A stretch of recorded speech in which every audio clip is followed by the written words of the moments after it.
that the Supreme Pontiff of Hinduism was coronated as the incumbent emperor of Suryavamsha Surangi Samrajyam. The Supreme Pontiff of Hinduism has also been coronated as the 23rd Guru Mahasannidhanam of Dharma Mukti Swargoparamadina. In the year 2012, the Supreme Pontiff of Hinduism was coronated as the 293rd President Jagat Guru Mahasannidhanam of Kailas Sonatha Shyamala Pita Satyam. In the same year, the Supreme Pontiff of Hinduism was also coronated as the Mahamandaleshwar, which is the supreme spiritual head of the Mahanirvani Akhada, which is the largest apex monastic order in Hinduism. In the following years, the Supreme Pontiff of Hinduism was also coronated as the 1008th Acharya Mahamandaleshwar, which is the head of all spiritual leaders of the Atal Akhada, which is the ancient most apex body of Hinduism. And in the year 2015, the Supreme Pontiff of Hinduism was elected as the Supreme Pontiff of Hinduism by a congregation of over 1,000 Hindu leaders and pontiffs.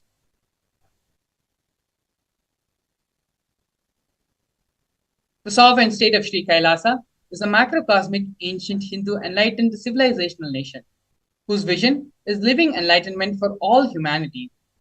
Kailasa's mission is to revive and share with today's world the practical applications of the greater sciences of authentic Hinduism, including Hindu cosmic physics, Hindu alchemy, Hindu cosmology, Hindu biology, Hindu mathematics, the power manifestation science, and other sciences as revived by the Supreme Pontiff of Hinduism.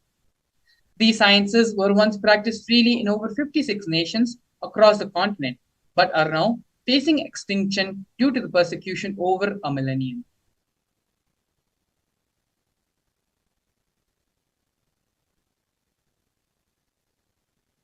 We are now going to be seeing the various Uniting Nations initiatives. The 108 Sri Kailasa's Uniting Nations initiatives are the 108 different initiatives taken up by the Sri Kailasa Uniting Nations, supporting a variety of humanitarian services which collectively allow for the creation of an enlightened, peaceful, sustainable, equitable, resilient, and thriving world.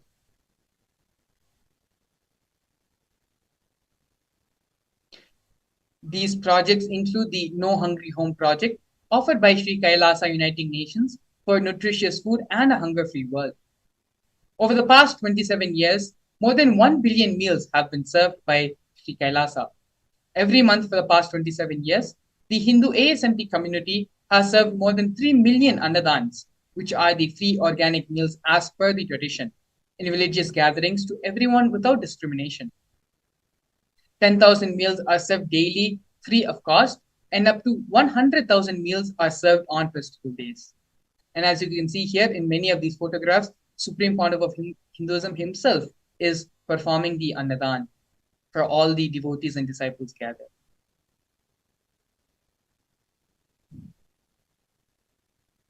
Here we can see during the pandemic, Kailasa's Protective and Preventive COVID Care Center, offered by Sri Kailasa Uniting Nations for affordable and holistic healthcare. Pandemic is an event, a worldwide event, which has affected the whole world in various different levels. The Supreme Pontiff of Hinduism is the only one thinking ahead and giving a place of refuge for the world during such a difficult time. The Supreme Pontiff of Hinduism converted his monastery campuses into a multi-layer quarantine facility, free for all people, regardless of any differences in age, gender, caste, creed, ethnicity, color, or socioeconomic status. Food, shelter, internet, and all the basic facilities, including free medical care, were provided for an indefinite period amount of time. More than 30 million citizens followed Kailasa's 28-day spiritual regime in the year 2020.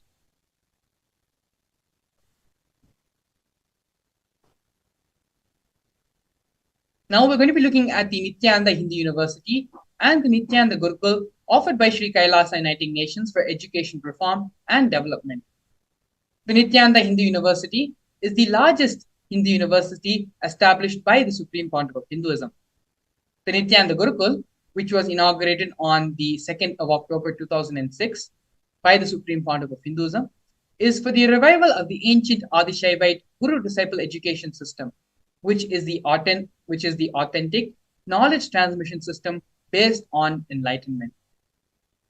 Nithyananda Hindu University has more than 20 million enrollments and over 7,000 free courses, as well as extended campuses in more than 150 countries.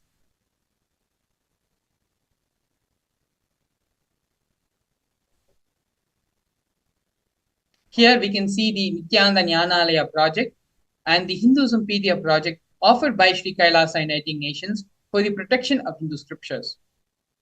The Nithyananda Hindu Jnanalaya project was established by the Supreme Pontiff of Hinduism to collect and preserve the 1 billion Hindu scriptures while ensuring that knowledge is made accessible and shared free of cost to all, collecting and preserving 1 million source books on Hinduism.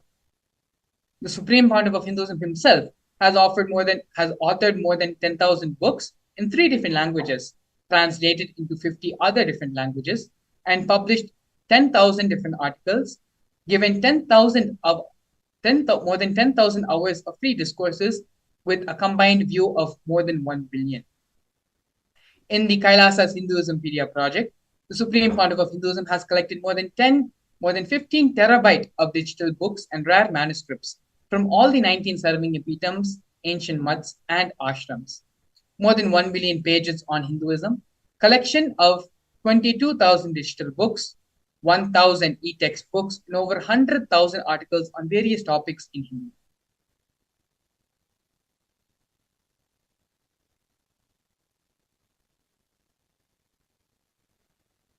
Here we can see the conferences for world peace offered by Sri Kailasa Uniting Nations for global peace and religious harmony.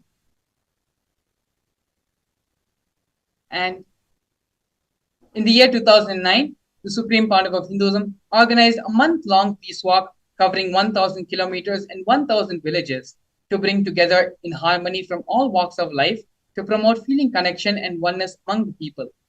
During the walk, health camps were conducted in villages along its path.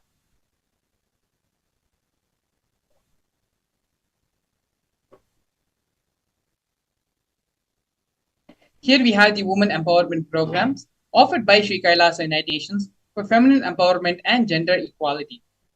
Kailasa's Yogini Serving Epitom is the establishment of yoga and meditation universities to empower the quality of life and emphasis on life solutions through the Vedas and Agamas, empowering the indigenous rural women, fighting against wrongful gender stereotyping, gender-based violence, and lack of inclusive and quality learning environments.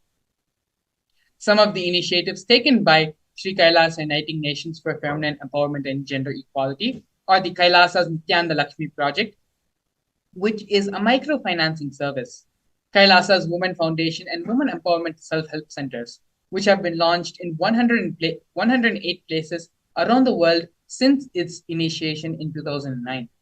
Kailasa's Ankita program, which is providing foundational literacy about working of basic community services and infrastructure establishments.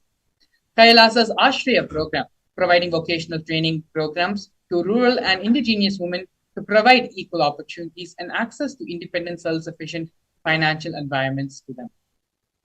The Supreme Pontiff of Hinduism has revived the Vedic feminism in Kailasa, where 80% of leadership positions have been occupied by women.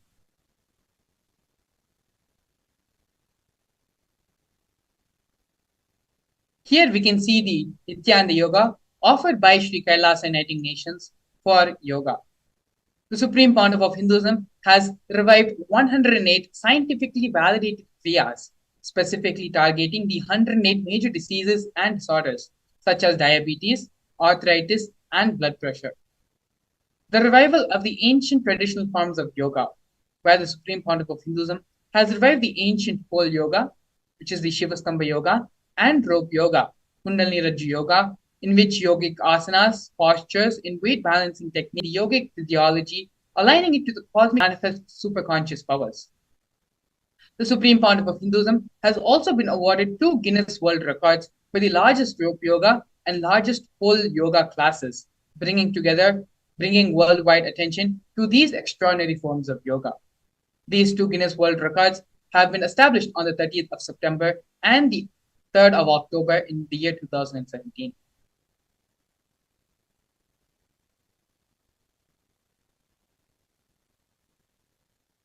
Here we can see one of the most historical moments and milestones in the history of the building of Kailasa nation, where Kailasa, the first nation of Hindus, led by the Supreme Pontiff of Hinduism, Bhagavan Sri Nithyananda Paramashivam, spoke on behalf of 2 billion global Hindu diaspora at the 14th session of the United Nations Forum on Minority Issues. A significant milestone in the history of Hindus and the sovereign state of Sri Kailasa happened on the 2nd of December 2021. His Excellency Sri Nityamoksha Priyananda, Ambassador Extraordinary and Philanthropy of Kailasa, representing the persecution of Hindus at the 14th session of the United Nations Forum on Minority Issues. The theme of the forum was conflict prevention and the protection of human rights of minorities. This was the first time the plight of persecuted Hindu minorities was represented in the United Nations. The systematic and generational attacks on Hindu indigenous traditions were highlighted in this meeting.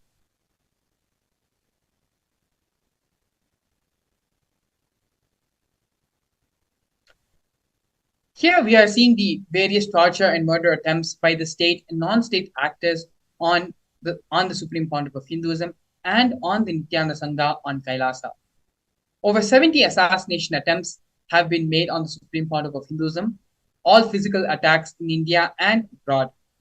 More than 40 attacks on community members, destruction of monasteries and temples. Over 60 incidents of attacks of molestation and rape of women and women monks. Intense lawfare through the 100 false legal cases being put on the Supreme Pontiff of Hinduism. All but one have been dismissed. Intersectional persecution using the entire government mechanism, politically owned media, police and judiciary controlled by politicians, inciting mob violence through the social media. Here, multiple various different ways the anti-Hindu and anti-spiritual elements have been trying to attack and assassinate the Supreme Pontiff of Hinduism. Throughout all this illegal persecution happening on the Supreme Pontiff of Hinduism, Swamiji was unwavering in his intention to revive Hinduism and give superconscious breakthrough to the entire world, through which the establishment of the Hindu nation of Kailasa has happened. So now, after a short break, we're going to be looking into the next segment of today's program, which is the power manifestation, understanding the science of power manifestation, the Shastra Pramana for the power manifestation science, how the Supreme Pontiff of Hinduism is reviving this power manifestation science, as well as the live demonstration of the various powers of power manifestation. We'll be back with you after a short break. A more intelligently connected world leads to a brighter future. An enlightened humanity leads to a better world. During the Paramashivam program, we help people to discover their superhuman possibilities and help them to find and achieve the true purpose of their birth by giving them the techniques, practices, and methodologies from the Vedagamas, the original source scriptures of Hinduism. The Supreme Pontiff of Hinduism is reviving the ancient original Vedas and Agamas in all its glory, in a user-friendly way for the modern mind. The Supreme Pontiff of Hinduism is transforming human beings into divine beings, reviving, initiating, and replicating the 463 powers from the Agamas revealed by Paramashivam. The Supreme Pontiff of Hinduism is not just giving solutions for every problem man faces, but is making them irrelevant to their lives by transforming human beings into divine beings. Listen. Any argument presented by your mind, body, your present reality to establish you are not Paramashiva. You are not omniscient, omnipotent, omnipresent. Anything presented to prove you are not Paramashiva is illegitimate.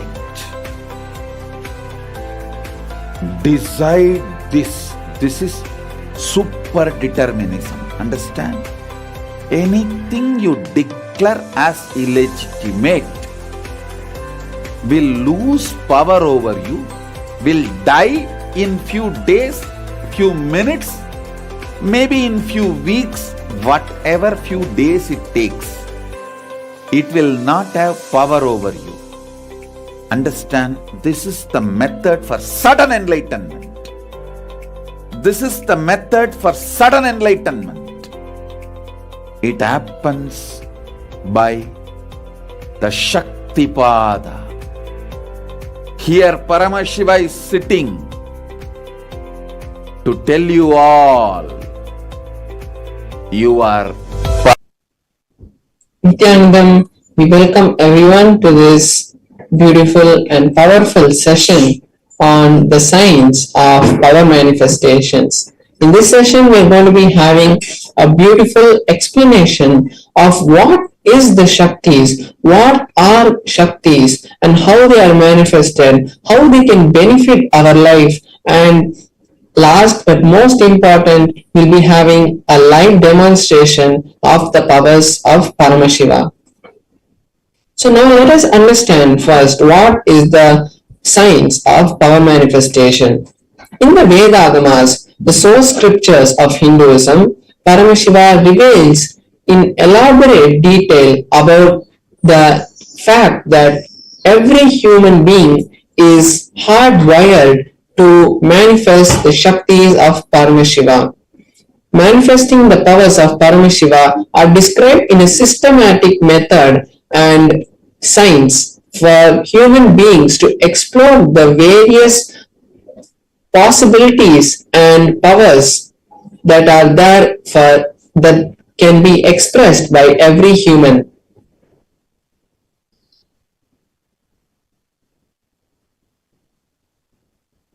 Now we'll be seeing what is the difference between Shaktis and Siddhis, because this is a very common topic which everyone gets confused.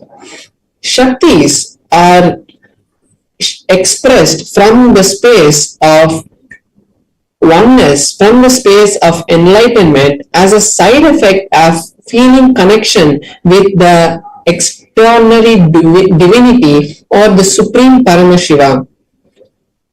And whereas the Siddhis are powers that are manifested while you are on the path of enlightenment and you are doing tapas. Shaktis are of Paramashiva, and when Paramashiva manifests through an ordinary human, these are Shaktis. Whereas Siddhis are not permanent, and Shaktis manifest from the space of initiation. When the Guru directly initiates us into the Shaktis, we start manifesting powers, whereas the Siddhis manifest when we do tapas and distract us from the path of enlightenment. Now we are going to be seeing the main validation of how these powers have been scientifically tested and are foolproof. The powers are tested in 4 different ways. First, there is a Shastra Pramana, which is the scriptural reference of these powers. What Paramashiva has to say about these powers in the Vedas and the Agamas. Next, we have the Apta Pramana, which is the time-tested, foolproof experiences of our ancient scientists, the Rishis. All the enlightened masters and Rishis who have come before us and manifested these powers and shown them to the humanity, those are the Apta Pramanas. The Atma Pramanas are the validated and foolproof tested manifestations that the Supreme Pontiff of Hinduism has experienced in his life. After verifying his experiences with the Shastra Pramana and the Atma Pramana, he shares it to the world as his Atma Pramana. Then we have the Pratyaksha Pramana, which is the scientific study, the empirical evidence of these powers.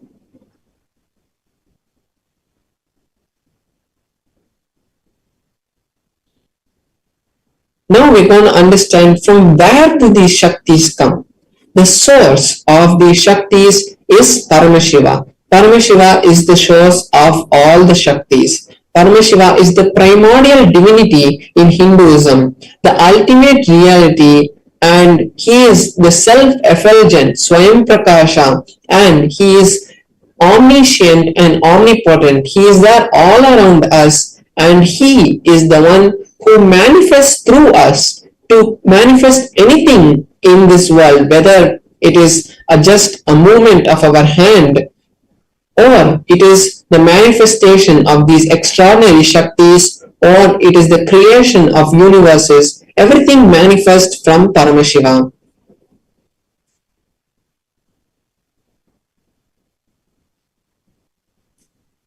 Now, the truth about the Shaktis is that when the Jnana, the ultimate truths, is mapped into our consciousness, the Prajna, and when it manifests, it is called Prajnana. And this is the ultimate truth of how the powers are manifested.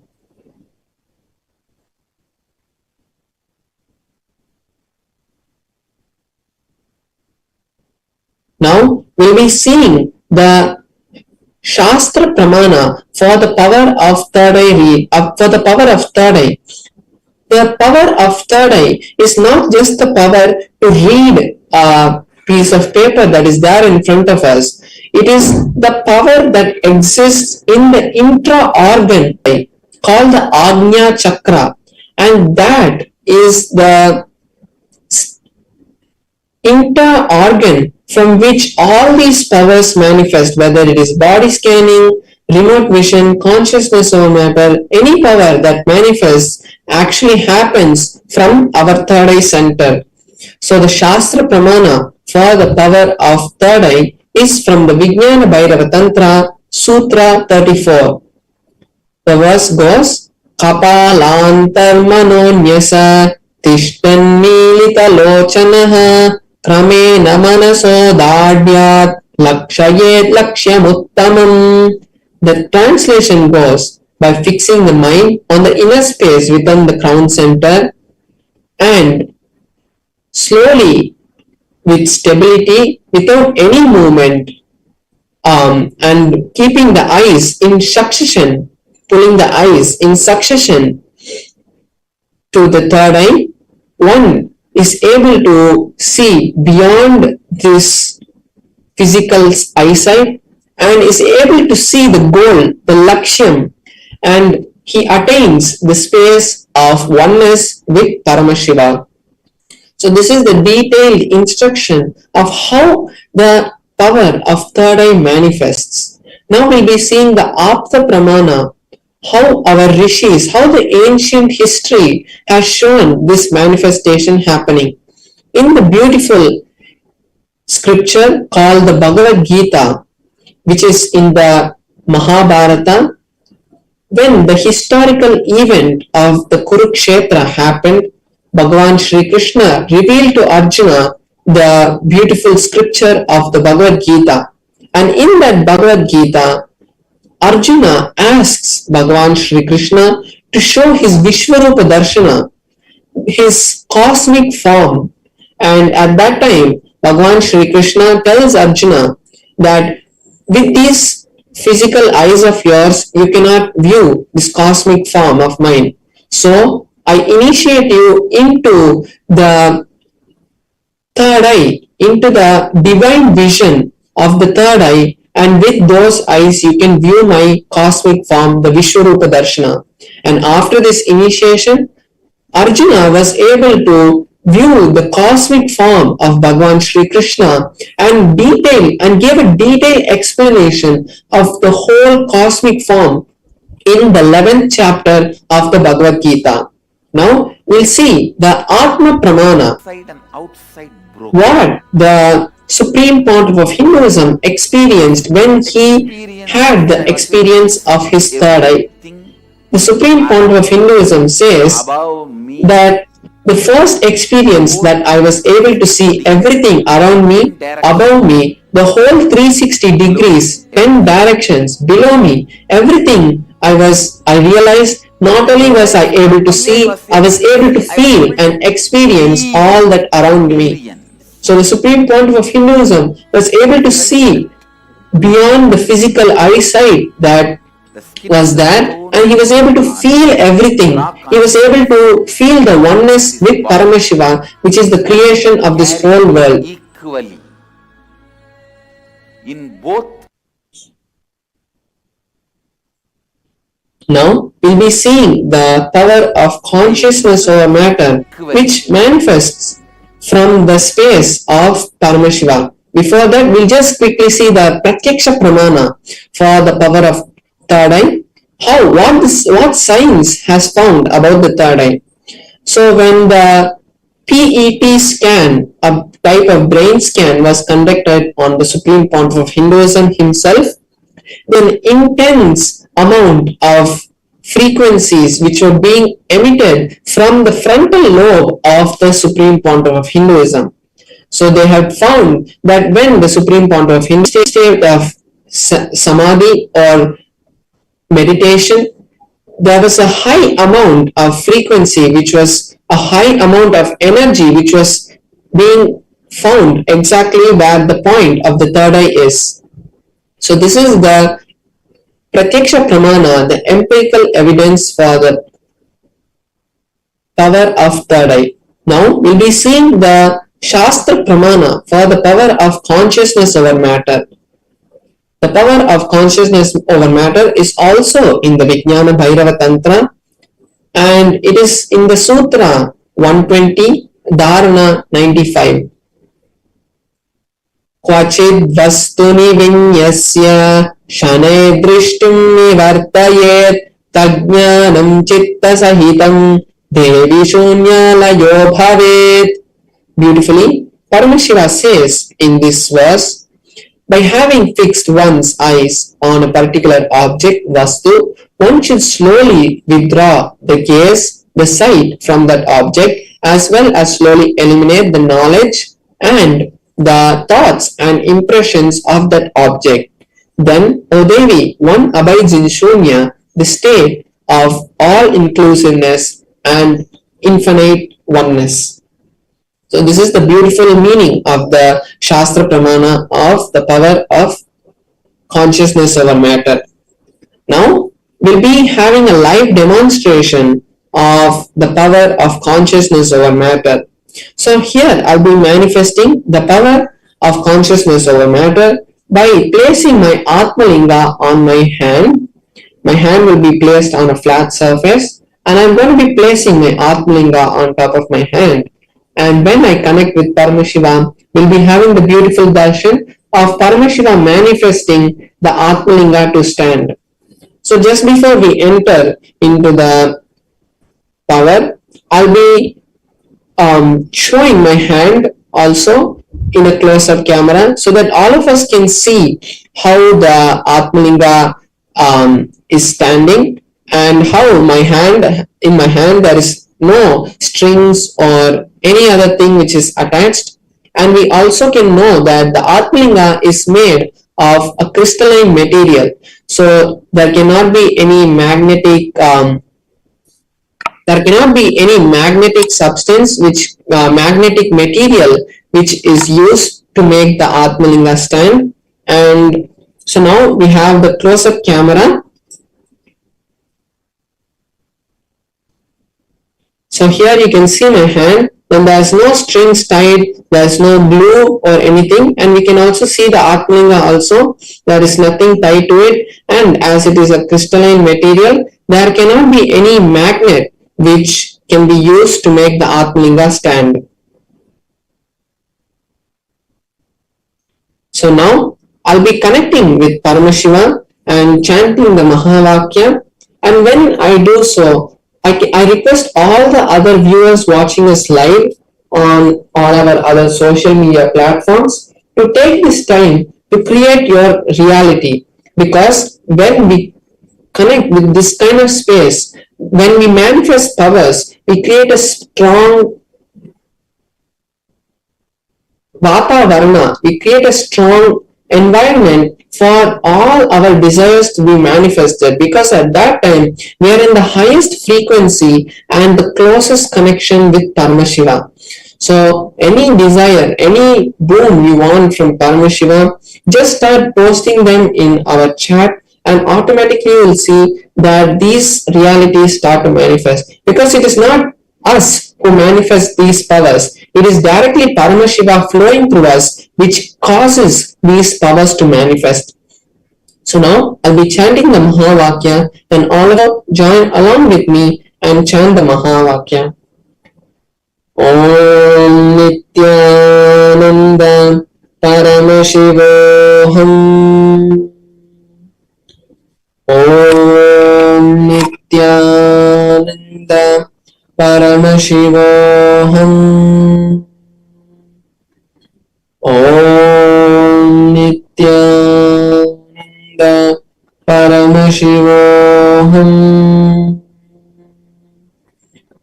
Om Nithyananda Paramashivoham. Om Nithyananda Paramashivoham. Om Nithyananda Paramashivoham. Om Nithyananda Paramashivoham. Om Nithyananda Paramashivoham. Om Nithyananda Paramashivoham. Om Nithyananda Paramashivoham. Om Nithyananda Paramashivoham.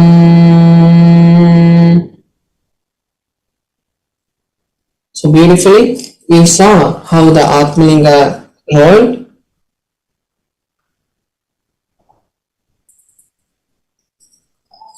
Now, we have all seen the beautiful manifestation of the power of consciousness over matter, and now we'll be moving on to the next segments where we'll be learning more about various other sciences about our life, how to improve our life, and how to ultimately reach Paramashivam.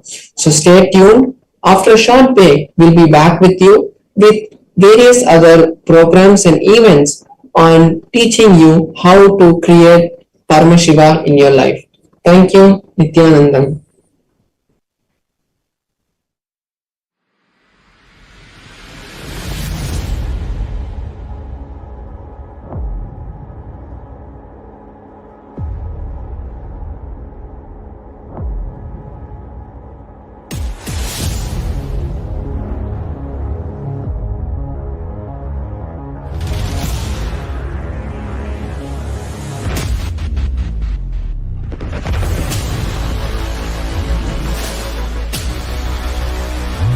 A more intelligently connected world leads to a brighter future.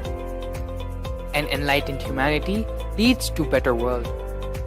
During the Paramashivam program, we help people to discover their superhuman possibilities and help them to find and achieve the true purpose of their birth by giving them the techniques, practices, and methodologies from the Vedagamas, the original source scriptures of Hinduism. The Supreme Pontiff of Hinduism is reviving the ancient original Vedas and Agamas in all its glory, in a user-friendly way for the modern mind. The Supreme Pontiff of Hinduism is transforming human beings into divine beings, reviving, initiating, and replicating the 463 powers from the Agamas revealed by Paramashiva. The Supreme Pontiff of Hinduism is not just giving solutions for every problem man faces, but is making them irrelevant to their lives by transforming human beings into divine beings. Listen. Any argument represented by your mind, body, your present reality. To establish you are not Paramashiva. You are not omniscient, omnipotent, omnipresent. Anything presented to prove you are not Paramashiva is illegitimate. Decide this. This is super determinism. Understand? Anything you declare as illegitimate will lose power over you, will die in few days, few minutes, maybe in few weeks, whatever few days it takes. It will not have power over you. Understand? This is the method for sudden enlightenment. This is the method for sudden enlightenment. It happens by the Shaktipada. Here Paramashiva is sitting to tell you all, you are Paramashiva, you are me, with Shaktipada and Shaktinipada. The Dvitiya Vijnasa Krama is an extensive and thorough yoga sequence to prepare your body to receive the experiences being given. Yes, we're back. Beautifully, we saw the power manifestation demonstration done by Sri Paramashananda Maharaj, where he was able to make the Atmalinga stand in his hand with the grace and blessings of the Supreme Point of Hinduism. We are now going to be entering the next segment of today's program, which is understanding who is Ardhanareeshwara. What is the Ardhanareeshwara Murti? It is this Bhava Darshan which the Supreme Point of Hinduism is going to be gracing all of us today. Ardhanareeshwara Murti is the pure manifestation of the cosmic union of Paramashiva and Parashakti, the manifestation of Tantric enlightenment.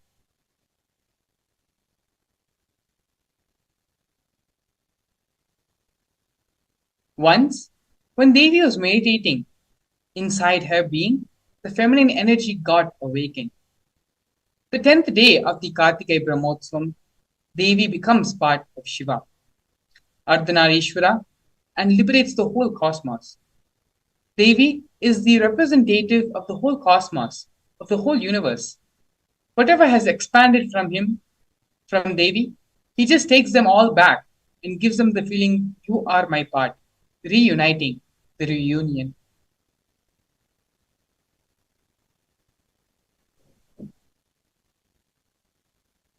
So, all the lamps which has become different have now become one.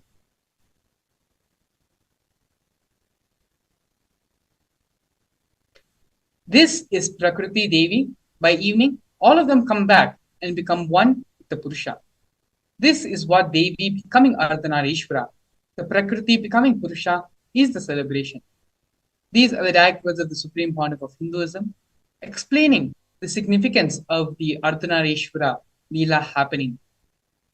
We are now going to be watching a series of satsangs where the Supreme Pontiff of Hinduism directly expands on this topic of who is the Ardhanareeshwara Murti, its significance, and by meditating, having the darshan upon the Ardhanareeshwara Murti, what is the space of completion and superconscious awakening that can happen in us. Please stay tuned. We will now be entering into the satsang. You can all actually sit straight and be in the meditative space of listening. It is only when we are in the space of listening, the words of the Supreme Pontiff of Hinduism get imbibed into our systems. And from hearing, we move into the space of listening. So please take a few moments and sit straight and come to the restful awareness. Allow yourself to settle down and give your complete listening to Swamiji. Let us now get ready and watch this video.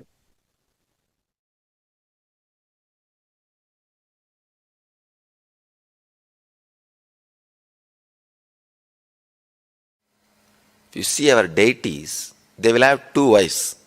Almost all deities. Please don't think it's two women. Two aspects of feminine energy. One, the aspect which gives the fulfillment, physical pleasure. The other aspect gives fulfillment emotionally as a mother. One aspect which gives fulfillment physically as a beloved. The other aspect which gives fulfillment emotionally as a mother. The very being, the very basic thing of the human consciousness, it can play both the roles. When you awaken feminine consciousness in you, you will see that you are radiating physical fulfillment and emotional fulfillment, which is enlightenment. Practically, which is enlightenment. I'll describe the Arunachala story. The story of Arunachala.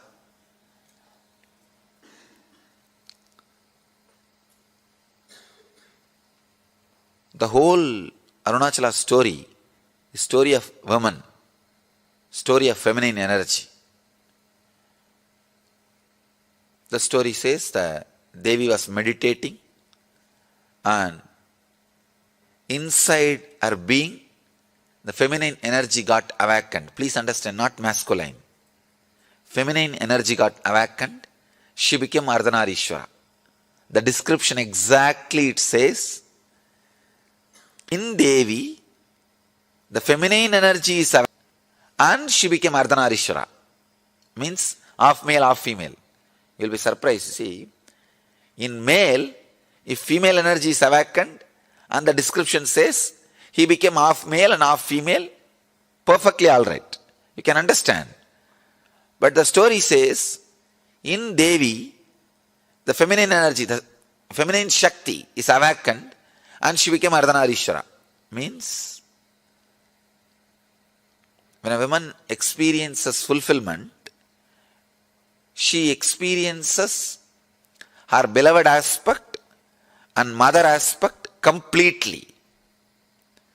The beloved aspect and mother aspect. Please understand.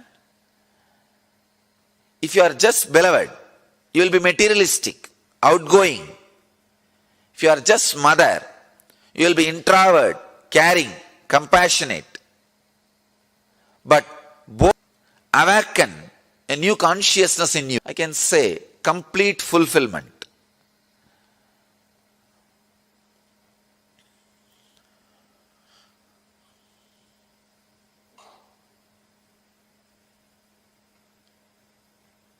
I think with this one example you will understand. All of you can understand.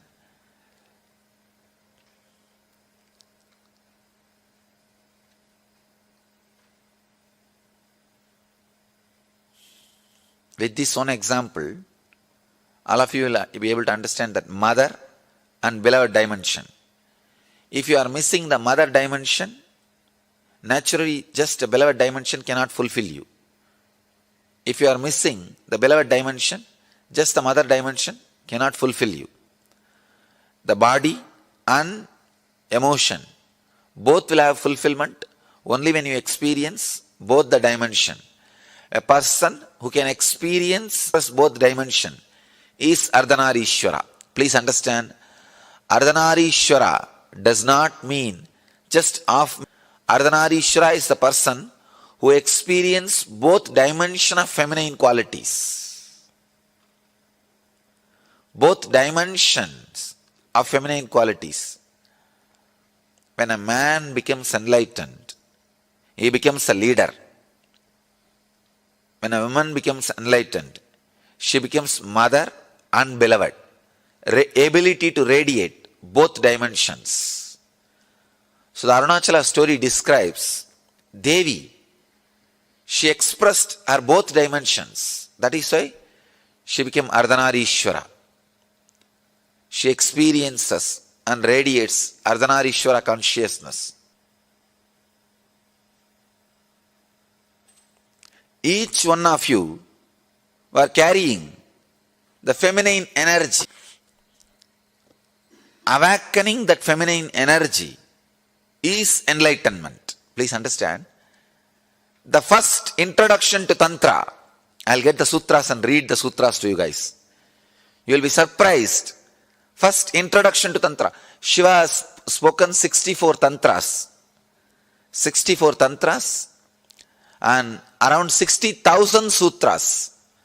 Please understand, I commented only on 112 sutras. But Shiva has spoken 60,000 sutras. The first introduction he tells, whoever listens, let you all become Devi. Only then you can understand this sutra, this techniques. He says very beautifully, he gives us a meditation technique. Even the brain setup, even the thinking, the body, physical body language, the mental setup, whatever you know as feminine consciousness, or women, meditate on that. Please understand. He says you can't actually completely understand the women consciousness, even if you are a woman. Even if you think you are a woman. So the feminine consciousness, I have to use two different words. Feminine consciousness, women body. Women body has a more possibility for feminine consciousness. That does not mean just because you are in the women body, you experience or express feminine consciousness. When Shiva starts the Tantra, first thing he says, intensely meditate on the feminine consciousness. Whatever idea you have about the feminine consciousness, live. And Ramakrishna, he practiced this technique.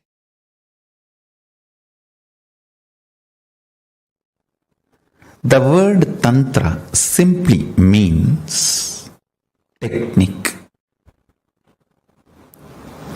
methodology. In Sanatana Hindu Dharma, all methodology for manifesting the state, space, powers and being of Paramashiva is called Tantra. That's it. Please understand. State, space, powers and being of Paramashiva, manifesting that is called Tantra. Any methodology adopted for that purpose is called Tantra. In course of time, it got associated with multiple traditions like Shakta, Bauddha, Samana. In multiple sampradayas, orders, traditions of Hinduism, it got identified, associated, started having different connotations, and then comes the anti-Hindu narratives, anti-Hindu forces, Hindu-phobic forces contains this word and boxes it inside gory sexual activities and orgies. Without any understandings and reality, I tell you, Tantra is the most anti-sex practice. In real tantric practice, whether you do it with your own being or you do it with some beings outside, it just liberates you from everything felt as a need or urge. Understand? Food is not wrong, but urge pushing you to eat is wrong. Sex is not wrong, but the urge making you lose your balance and your integrity and pushing you to do the act is wrong. Understand? Anything which breaks your integrity is wrong. Eating is not wrong. Pushing you to eat is wrong. And sex is not wrong. The urge which makes you lose your integrity for sex is wrong. Tantra works on completion, making you manifest the state, space, powers, and being of Paramashiva. Listen carefully.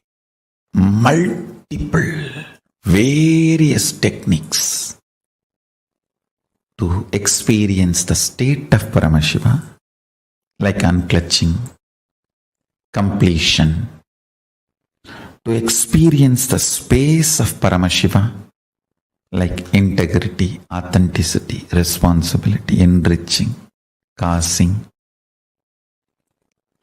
to experience the powers of Paramashiva, oneness, initiation, aushada, mani, mantra, aushada, to manifest the being of Paramashiva, diksha, ultimate initiation, communion, oneness with Guru, who is embodiment of Paramashiva, makes you manifest the being of Paramashiva. All these various levels, multiple techniques are adopted, methodologies are adopted. All of them are basically called as Tantra. Understand, Tantra is the most anti-sex, most anti-sex tradition.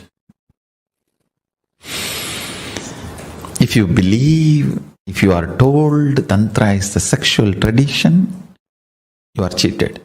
If you think Tantra is sexual activity, you are thoroughly going to be cheated. Understand, it is most anti-sexual activity. It's highest anti-sex. Don't be cheated by the wrong introductions of the Tantra. It is all of the urge, not on the action. The whole focus is on the urge, not on the act. The greatest tantric masters, Paramashiva and Parashakti, reveal the science of achieving the ultimate state, space, powers, and being of Paramashiva as Tantra. Very few are related to action. Most of them are related to urge. It is all about handling your being and making you manifest Paramashiva. I don't want to say Tantra is sannyas tradition, but I want to say Tantra is the way for ultimate sannyas, the Purana sannyas. It removes all the pain, anger, guilt, shame, everything associated to your body and makes you grounded. I tell you, it settles you with you first. First, you will have ultimate relationship with yourself. The kind of the feeling grounded you need to have. Never to have tears in your eyes can happen only by Tantra. When you are grounded, complete with all the emotions of body shaming, good, bad, right, wrong, everything need to be cleansed. All the toxic ideas inserted into your system, shame, guilt, about your body and how you look and how you feel and the ideas of sex, gender, everything, all the faltu ideas society has inserted into you need to be removed. You need to be detoxified from all that stupid ideas. That's the only way. That's the only way you will get grounded and become a real Rudraganya. Every man should become a Rudra and every woman should become Rudraganya. That is Tantra. Every man should become Paramashiva, every woman should become Parashakti. That is Tantra. Paramashivoham will give you precise understandings about Tantra, deep understandings about Tantra constantly. You demanding yourself and behaving even with yourself as Paramashiva and manifesting the qualities and state, space, powers and being of Paramashiva continuously in your actions, in your life, in your thinking, in your emotions, everything. That is Tantra. That's all is Tantra. Understand? Life in all its possibility manifesting is Tantra. The Paramashiva in you and Parashakti in you becoming one, the communion, the experiencing oneness is Tantra. The missing link between the Shastra and Stotra is connected just by this Tantra. In Tantra, only one question, how to, that's all. Never why. Never why. It is always how. Throughout the Gita, if you see, Arjuna is putting so many questions. That itself shows he is not interested in the answer.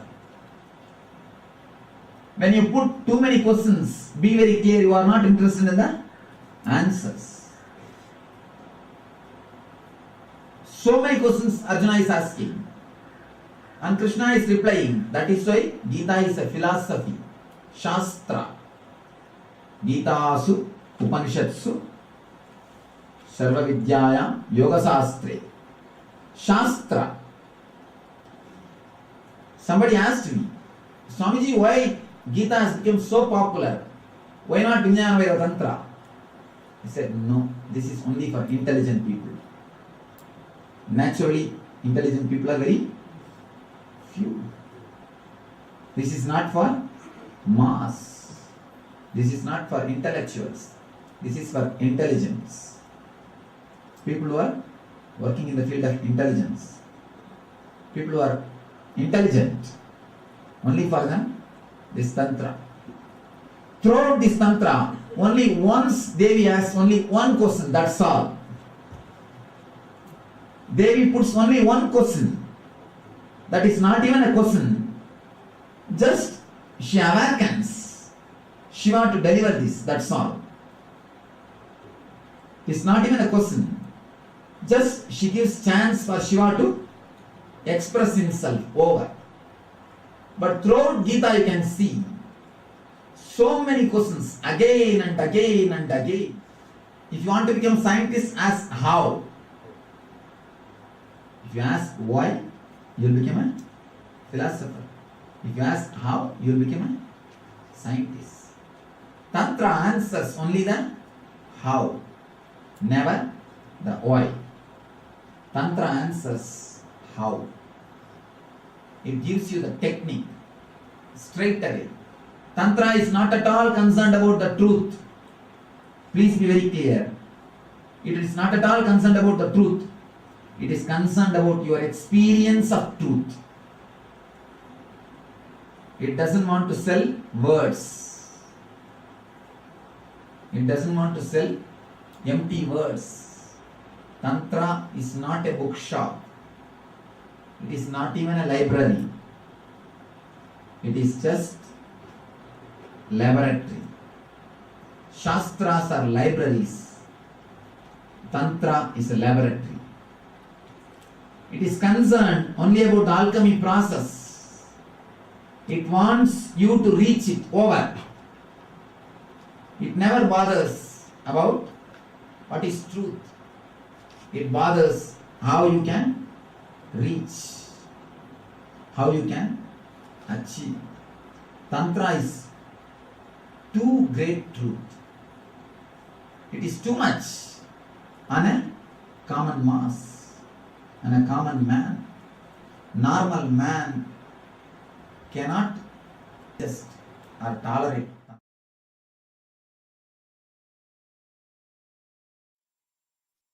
Kailasa is the ecosystem I am manifesting,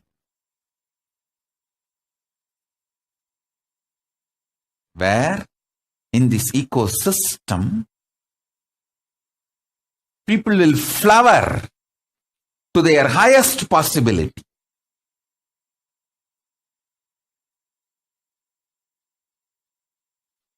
When people are feeling bored, couples are feeling bored, tired, that middle age boredom and tiredness hits them,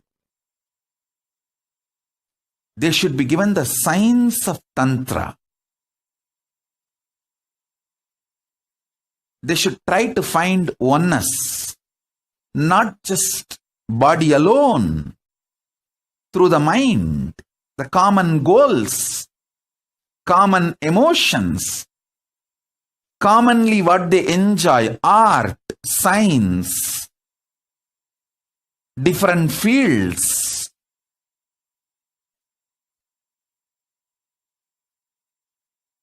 And conscious spiritual powers, experience, enlightenment. If you find something which makes you experience oneness, you will never think of divorce. You know how to go to the depths of each one's consciousness and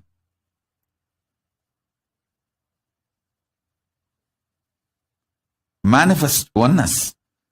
You will not feel tired or bored with the other person. You know there's so much to explore. So much of possibility is there. This is the science of Tantra.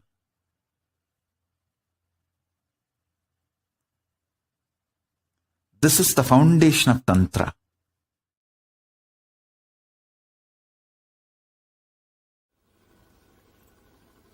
Shiva is embodiment of love. This very story, he gets married after the Manmata was burnt, shows the marriage was pure love. It was pure love, the pure bhakti, the pure Anahata Chakra is embodiment of Anahata Chakra. Understand? There is a beautiful description of Shiva and Parvati's relationship in Tantra. The description says the Shiva had the motherly attitude towards Devi. The relationship was described. I was surprised when I read those descriptions. It says Shiva felt Devi is his own mother. A strong motherly connection means what? The pure Anahata. The pure Anahata energy. When the pure Anahata energy is experienced, you feel with the whole world. Either you feel that you are the mother of the whole world, or you feel the whole world is your mother. The description says, Shiva felt Devi is his own mother, and she felt the whole world is her child. If you are in the female body, the female psychology, when Anahata opens, you will feel everybody is your child. When you are in the male body, when you are living with male psychology, if the Anahata opens, you will feel everybody is your mother. That pure feeling connection. When the inner awakening happens in your anahata, if you are in the male body, you will feel the whole world is your mother. The whole world is mothering you, protecting you, carrying you. The existence loves you. Existence is fulfilling itself through you. Please understand, you are the expression of existence, strong, pure will. You are not an accident. You are conscious miracle of existence.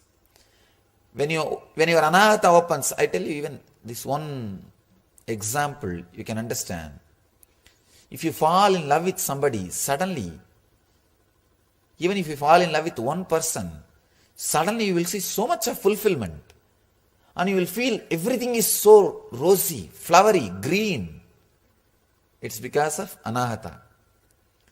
Love has the quality to give you the feeling that whole world cares for you.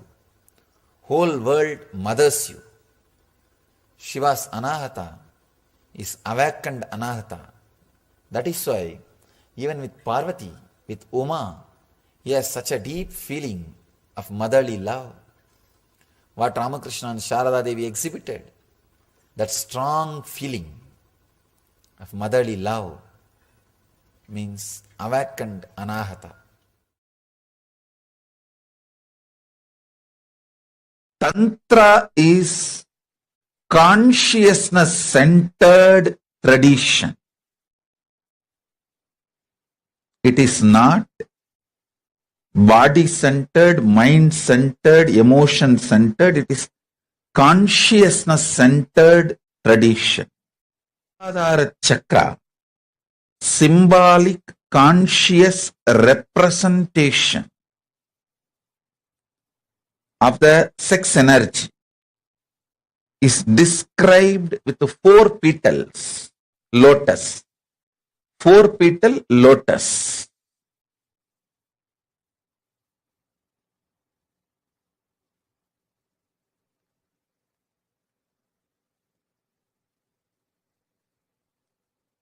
The one petal represents autosex, means enjoying your own body.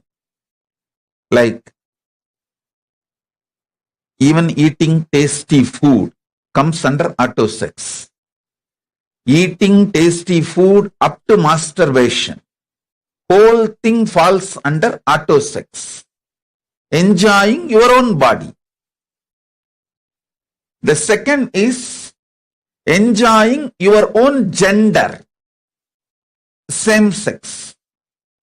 Third lotus petal is enjoying the opposite gender. The fourth lotus petal is enjoying the whole cosmos, whole universe, having union with this whole universe. That's the fourth petal. Listen. Ardhanareeshwara is the manifestation, represents all the 4 completion, fulfillment, the all 4 dimensions in you. When it manifests into the complete completion, you become Ardhanareeshwara. Ardhanareeshwara manifests in your body. I tell you,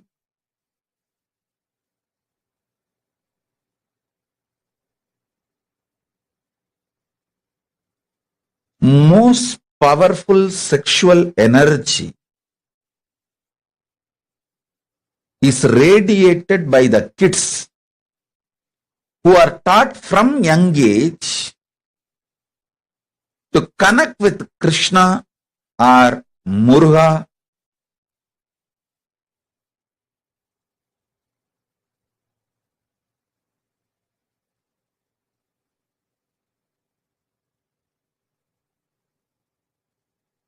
understand?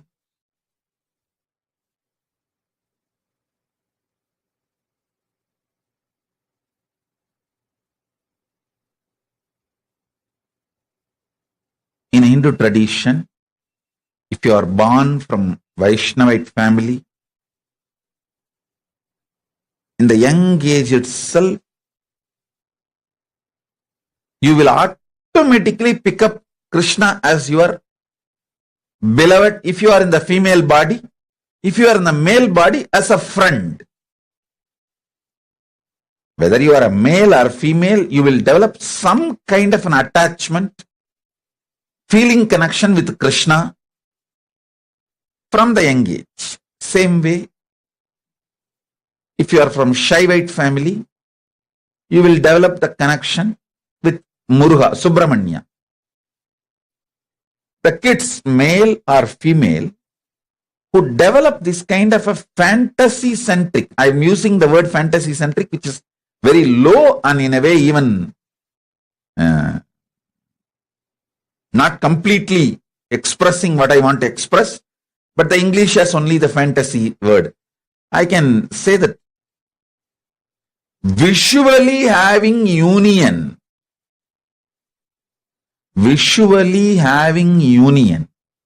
with Krishna or Muruga, even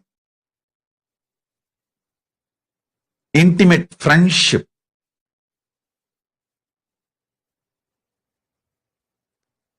I have seen the kids growing up in a very traditional background, how they automatically assume, if you are from Vaishnavite family, automatically the kids assume that Krishna is your beloved or your friend. If you are from Shaivite family, Muruga is your beloved or friend. That is flowering of the first dimension of the auto sense. Understand? People many times ask this question: is masturbation right? Paramashivam answers this question in Tantra. In masturbation, you don't accumulate new muscle memory, but you accumulate biomemory. So, who you remember, with whom you connect, fantasize, imagine, visualize, and have enter into the masturbation act, you receive that person's biomemory. Listen carefully. The act masturbation itself is not looked from the prism of right or wrong in Tantra. It is looked at profit loss. If you connect with the higher conscious beings, even masturbation, you receive their biomemory. See, when you enter into a physical sexual act, you receive muscle memory, bioenergy, all the three from the other person. You should know even male receive from female and female also receives from male. It is give and take. That is why if you have multiple partners, especially who are lower than your consciousness, you may have pleasure but not peace. You may have pleasure but not peace because the exchange of muscle memory, bioenergy complicates and makes the inner space mess.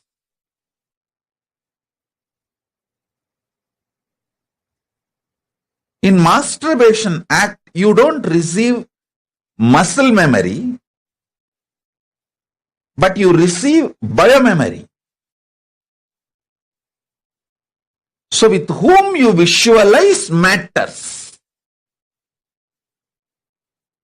That decides whether your consciousness is going to raise to the cosmic union or the consciousness is going to go down to a more lower existence, lower level existence.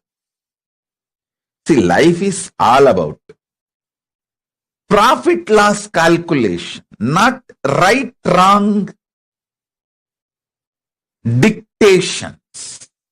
Listen, Tantra does not look at life as vidhi nisheda. It looks at life as profit and loss.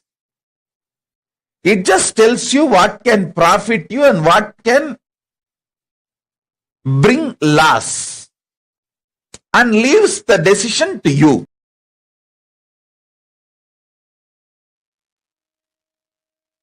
Yes, beautifully the supreme founder of Hinduism expand on what is the authentic science of Tantra and how it has been misrepresented for so many of years.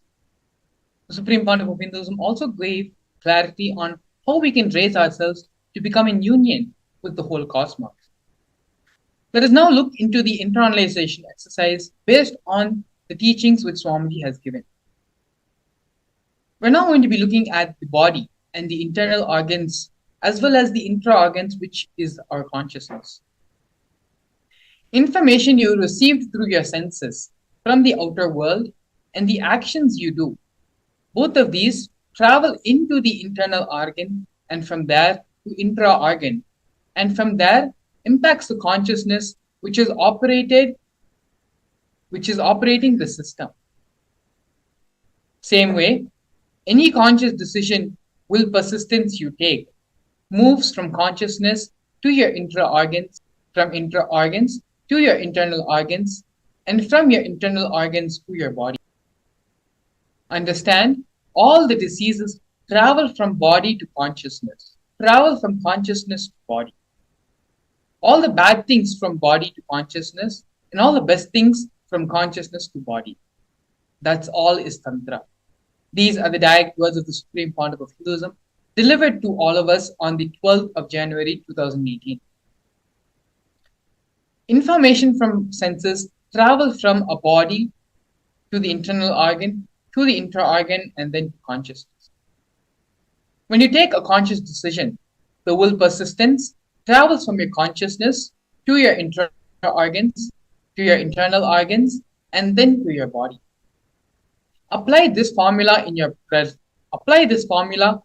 pleasure, in your pain, in your eating, in your sex, in your seeing, in your music, in your dance, in your spiritual decisions, religious decisions, economical decisions, cultural decisions, social decisions, political decisions.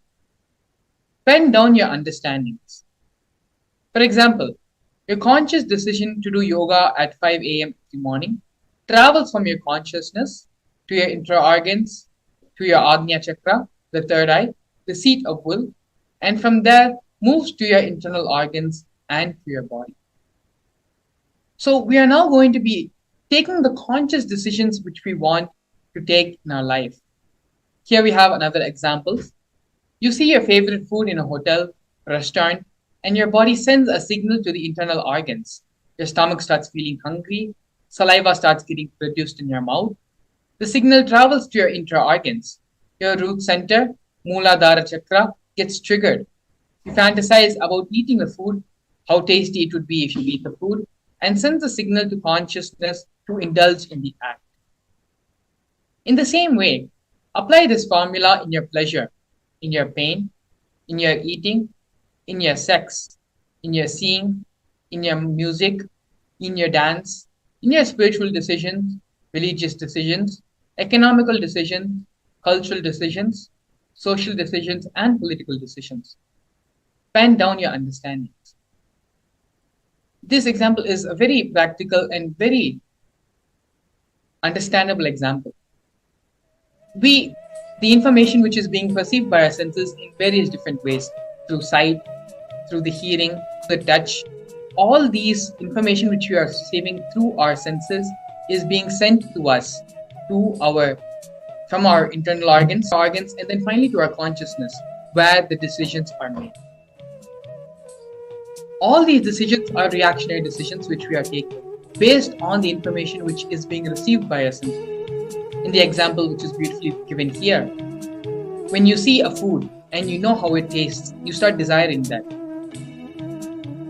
The information is being perceived from your eyes, and from your eyes it goes to the rest of your internal organs. You start feeling hungry, the saliva starts getting segregated in your mouth, and then this information, this impulse pushes your consciousness to take this decision of indulging in the act of eating food.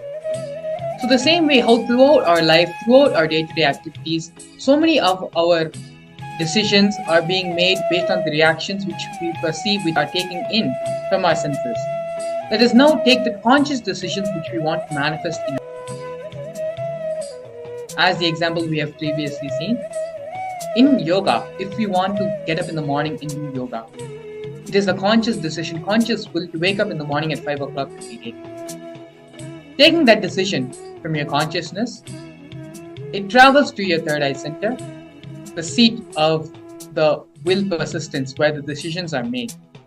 And from there, it gives the instruction to the rest of the body. So in each conscious decision you want to make for your life, pen those decisions down. And from that, start thinking from this new understanding, how with these conscious decisions, which infra-organ it will be sent to, from where the rest of the body receives it. Please go ahead and get a pen and paper to sit down and start penning down all your understandings and all the conscious decisions you want to take from here on.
Continue to do the exercise sincerely.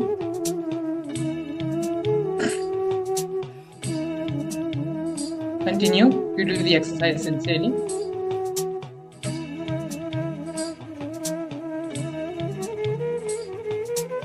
Don't allow your mind to get distracted from any of the other thoughts which are running through your head. Allow yourself to be completely focused, completely centered, and be involved in the process.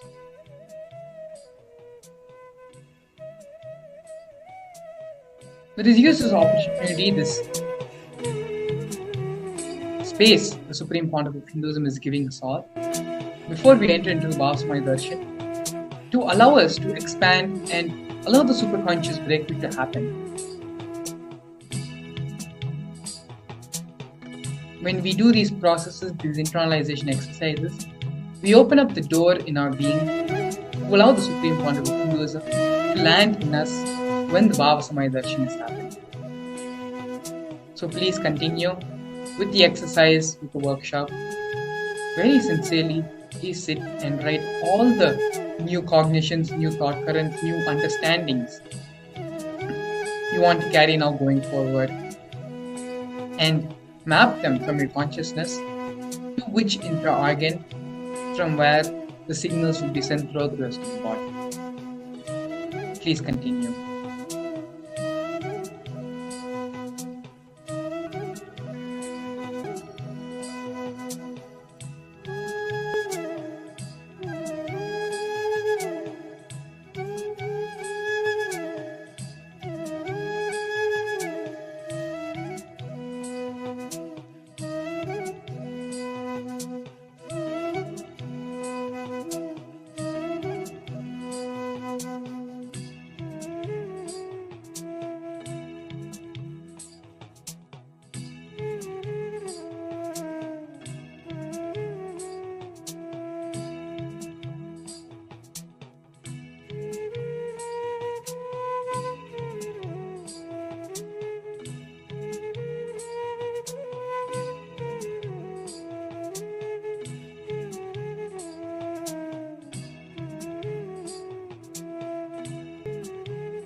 Continue to sit and pen down all the conscious decisions you want to make in your life.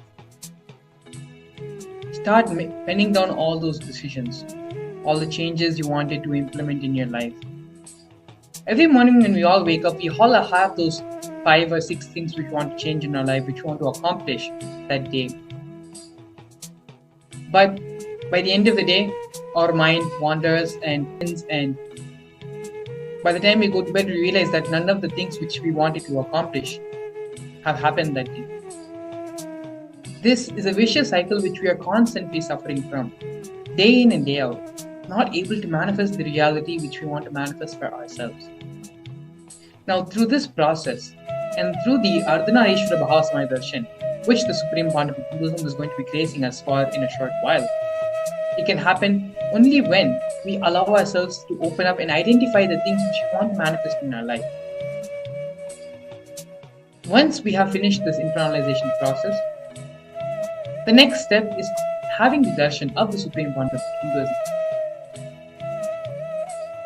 Know that we are ready, we are ripened, and we have plowed the land to allow the Supreme Pontiff of Hinduism to plant the seeds, the initiation seed, in which this superconscious breakthrough is going to happen.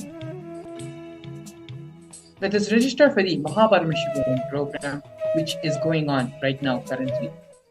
Every day, the Supreme Pontiff of Hinduism is gracing all the devotees and disciples attending the program with various Bhava Samadhi Darshans, manifesting a new and different form of Paramashiva each day. So now that you have done this process and you have identified the conscious decisions which you want to take in your life, the next step is to have darshan and blessings of the Supreme Pontiff of Hinduism to manifest this in your life. For this, go over in the video on the bottom, there is a scroll running, to visit the paramashivohom.org website. In the website, if you register yourself to a program, which is completely free of cost, registering yourself to the program enables you to have the darshan of the Supreme Pontiff of Hinduism. So please go ahead, and once you have completed and finished the internalization exercise, get ready to do the next step of this process, which is having the darshan of the Supreme Pontiff of Hinduism. To receive the darshan and grace of Swamiji as the Ardhanareeshwara in the Bhava of Ardhanareeshwara, the link is being projected below, paramashivoham.org. You can visit the link and register for the Paramashivam program for not only today, but every single day from now onwards till February 9. The Supreme Pontiff of Hinduism is going to be delivering these Bhava Samadhi Darshans every single day. Not only that, from February 9 to February 28, we have the Paramashivam program, which is going to take place.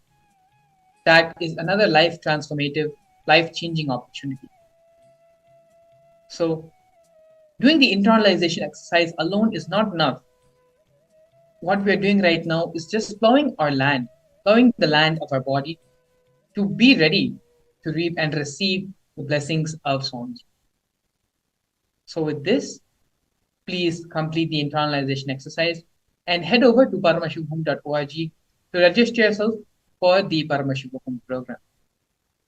With this, we're going to be entering the next segment of today's program. We'll be back with you shortly after the break. Since the beginning of time and space, Bhagwan Paramashiva, the all-powerful, all-pervasive, and all-knowing ultimate superconscious existence, revealed in the Vedas and Agamas, the source scriptures of Hinduism, the truths about himself and the manifested universe and its multidimensional and simultaneously existing dimensions and worlds, also known as parallel universes or vertical time zones. त्रुट्यादि प्रत्ययस्यार्थ कालो माया समुद्भवः.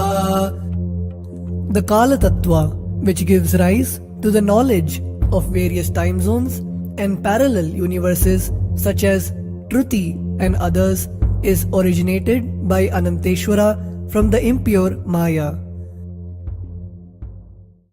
Bhagwan Paramashiva mentions that as we experience the various higher states of consciousness, we simultaneously experience the various time zones associated with them. We get transported to the parallel universes and experience the other dimensions of our own existence, of our own personality. Listen, Subarloka is all about stable bliss, absolute health and stable bliss. Maharloka is all about the highest peak possibilities. Jana Loka is the place where you can exist in multiple bodies at a time. You experience oneness as the super reality. Tapa Loka is that last struggle you go through. Sometimes you know you are Paramashiva, sometimes you just slip off, but again you say, I am Paramashiva. That space is the Tapoloka, an absolute surrender. Whether I am remembering, I am manifesting Paramashivatva, or I am deluded, I surrender both to Paramashiva. When you take that decision, you are lifted to Brahmaloka. You move to the Brahmaloka. The deep surrender lifts you to Brahmaloka. Then from there you move to Parandama, Vaikunta, and Kailasa, then Mahakailasa itself. The key to unlock these parallel universes is hidden in the spine of the human body. Human beings, only human beings on this planet Earth are empowered, hardwired, capable of migrating to parallel universe. Understand? Your spine is not only hardwired, capable of fuel, charged to lift you off to different parallel universes. Sukritan manavo bhutva jnani chen mokshamapnuyat chaturashita-laksheshu sharireshu sharirinam namanushyam vina yatra tattvahanantu labhyate. Of the 8.4 million bodily forms, the human body is the most important, for it is this form in which one gets knowledge of the essence. This knowledge of essence cannot be attained in any other form other than human. The possibility you have need to be told to you.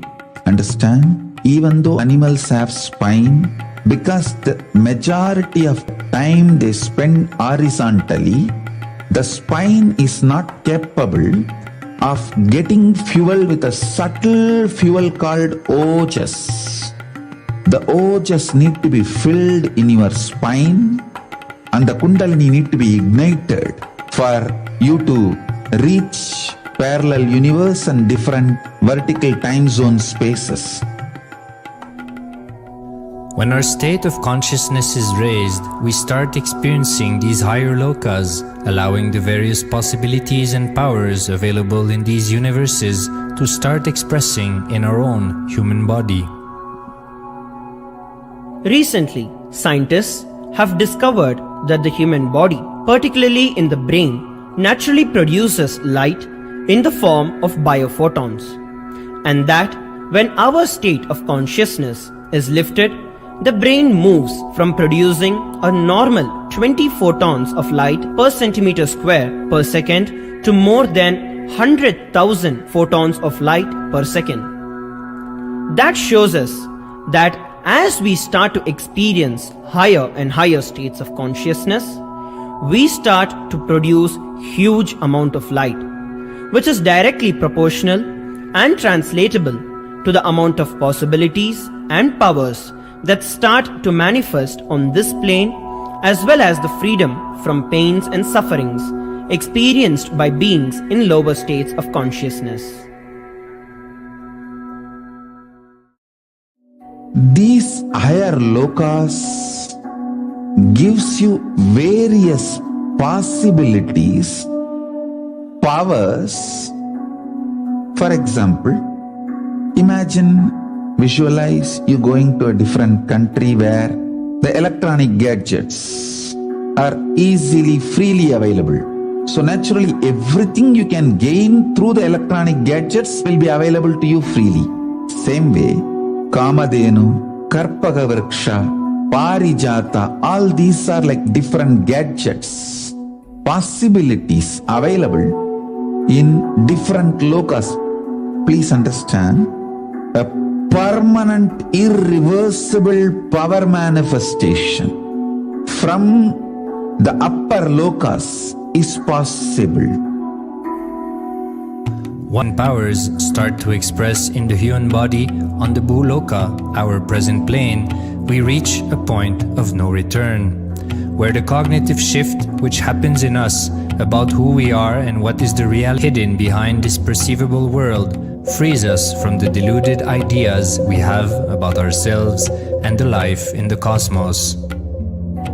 The moment your consciousness is empowered to access and to exist in the parallel universe, no force in this Bhuloka, planet Earth, can torture you, abuse you, suffocate you. It is irreversible, permanent enlightenment, irreversible, permanent empowerment. In the source scriptures of Hinduism, the Vedas and Agamas, Bhagwan Paramashiva reveals about the importance of being initiated by a guru who is fit of giving initiation for us to raise into the various states of consciousness and experience the higher time zones.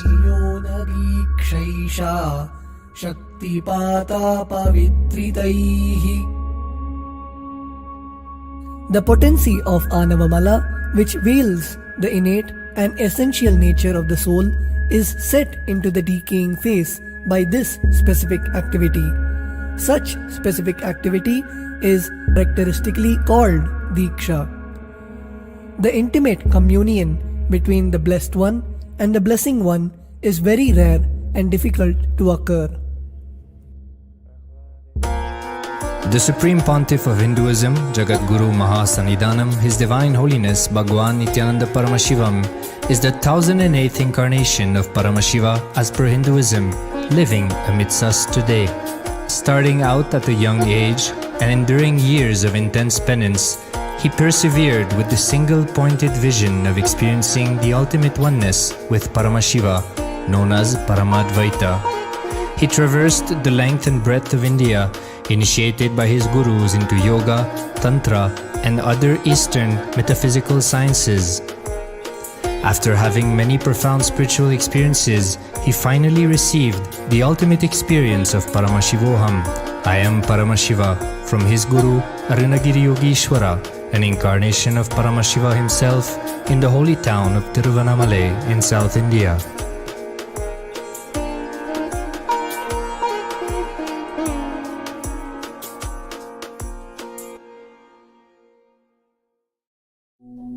The body's most complex organ, containing more than 100 billion neurons, each of them in chemical and electrical conversation with up to 10,000 other neurons. Its sheer capacity to process the various happenings of life is astonishing. The scientific studies on the Supreme Pontiff of Hinduism's brain remarkably shows that the complexity presents no difficulty for the Supreme Pontiff of Hinduism in managing his brain's activity. The Supreme Pontiff of Hinduism's capacity to control his brain is very fluid. He can easily shift his brain function and alter his brain waves, allowing the travel into various time zones possible and effortless.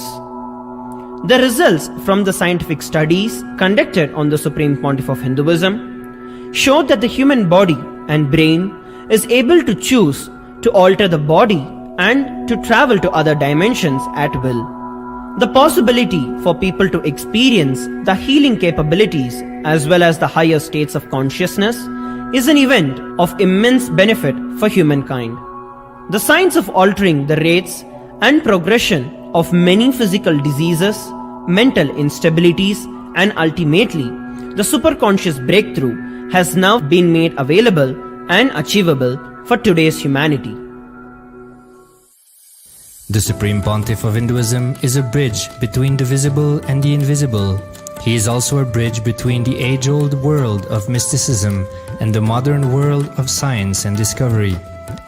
As brain reviews on a widespread basis, and as we appropriately bring the phenomena of mysticism into the realm of science for further study, we are taking strides on the path of physical and mental health as well as superconsciousness. I'm going to empower, enlighten each and every one of you with the fuel and energy of the parallel universe. It can make you tireless forever. It can just kill the boredom once and for all in your life. It can just make you manifest third eye power right now. You may experience intense levitation right now. You may experience absolute flexibility of the body and complete detoxification, a complete healing right now. There can be multiple possibilities. I'll infuse this intense supernal effulgence, DNA, Tejas, Ojas, Kundalini Shakti into your spine to consciously lift you to Mahakailasa.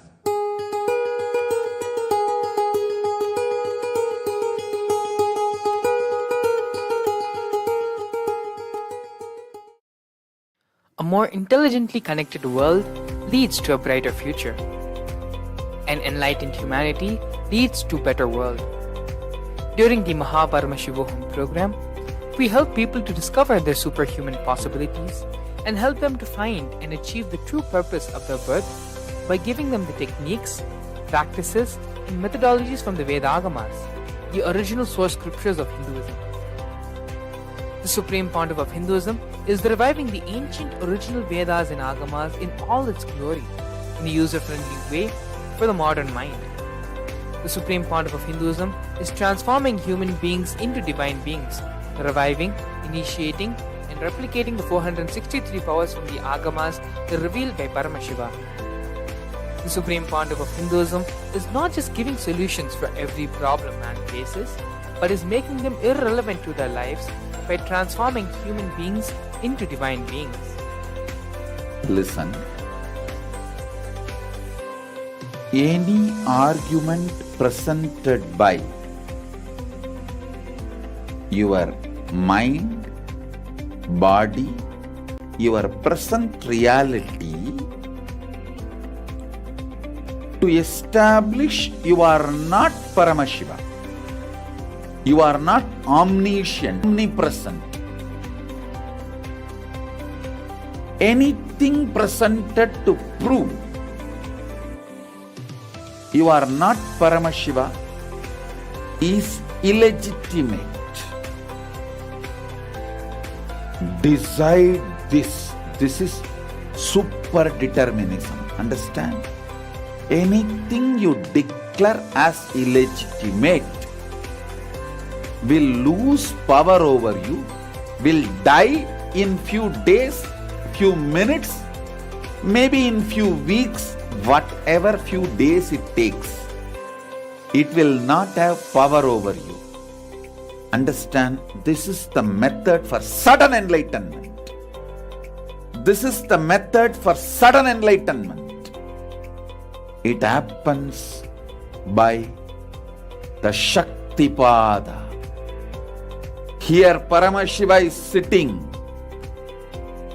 to tell you all, you are Paramashiva, you are me, with Shaktipada and Shaktinipada. The Dvitiya Vijnasa Krama is an extensive and thorough yoga sequence to prepare your body to receive the given by the Supreme Founder of Hinduism. Through the yoga, which is aligned as per the source scriptures laid down by Paramashiva and the Agamas, you break all the impossibility in your body and in turn break the very cognition of impossibility.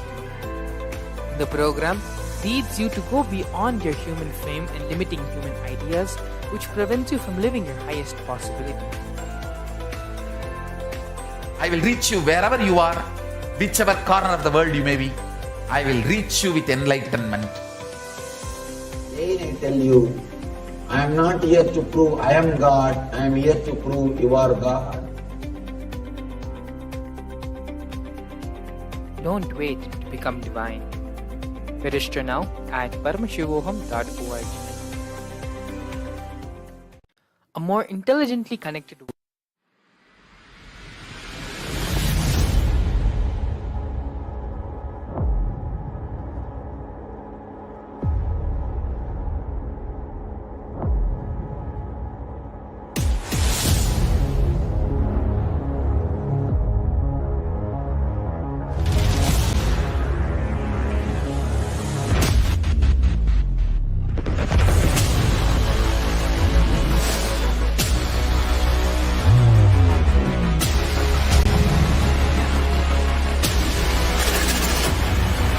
You will become Paramashiva.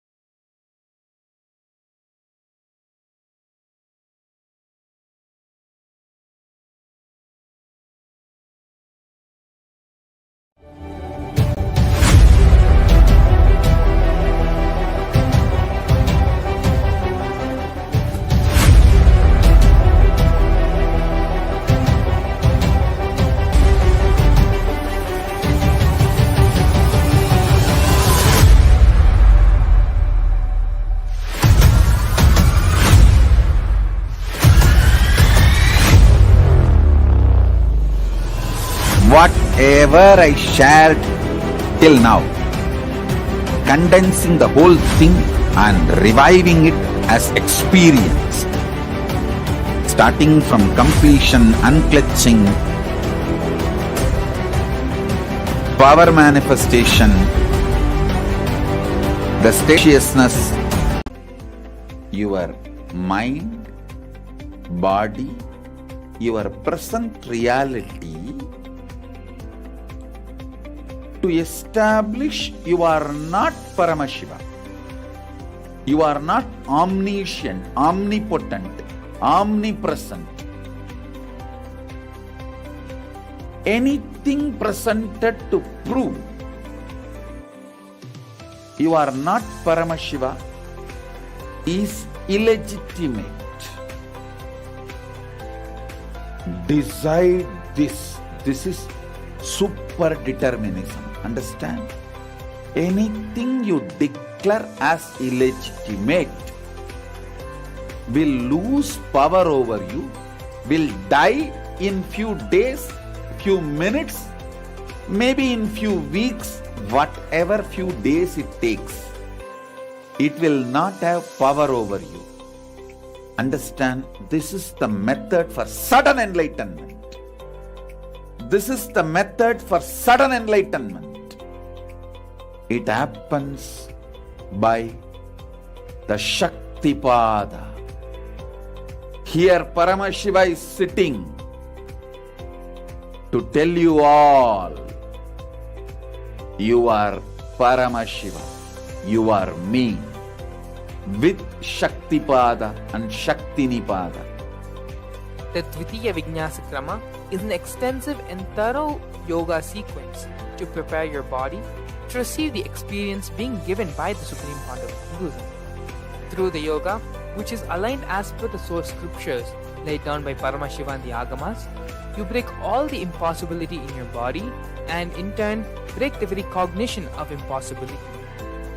The program leads you to go beyond your human frame and limiting human ideas, which prevents you from living your highest possibility. I will reach you wherever you are, whichever corner of the world you may be. I will reach you with enlightenment. Again I tell you, I am not here to prove I am God, I am here to prove you are God. Don't wait to become divine. Register now at paramashivoham.org.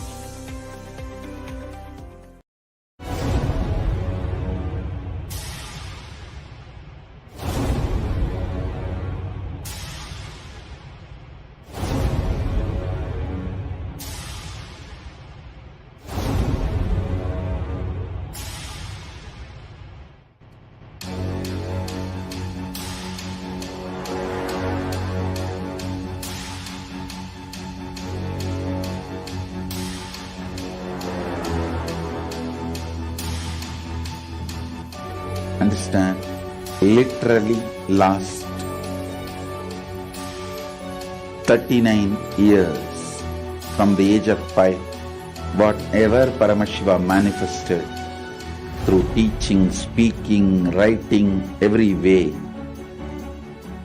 condensing the whole thing and presenting it to you all as experientially in these 21 days through this Jnana Charya, Jnana Kriya, Jnana Yoga, Jnana Jnana is Mahaparamashivoham. Lifestyle for just Paramashiva. Rituals to be just Paramashiva. Yoga for just being Paramashiva. Jnana, just Paramashiva. This Mahaparamashivoham is like literally the ultimate journey in a safest way.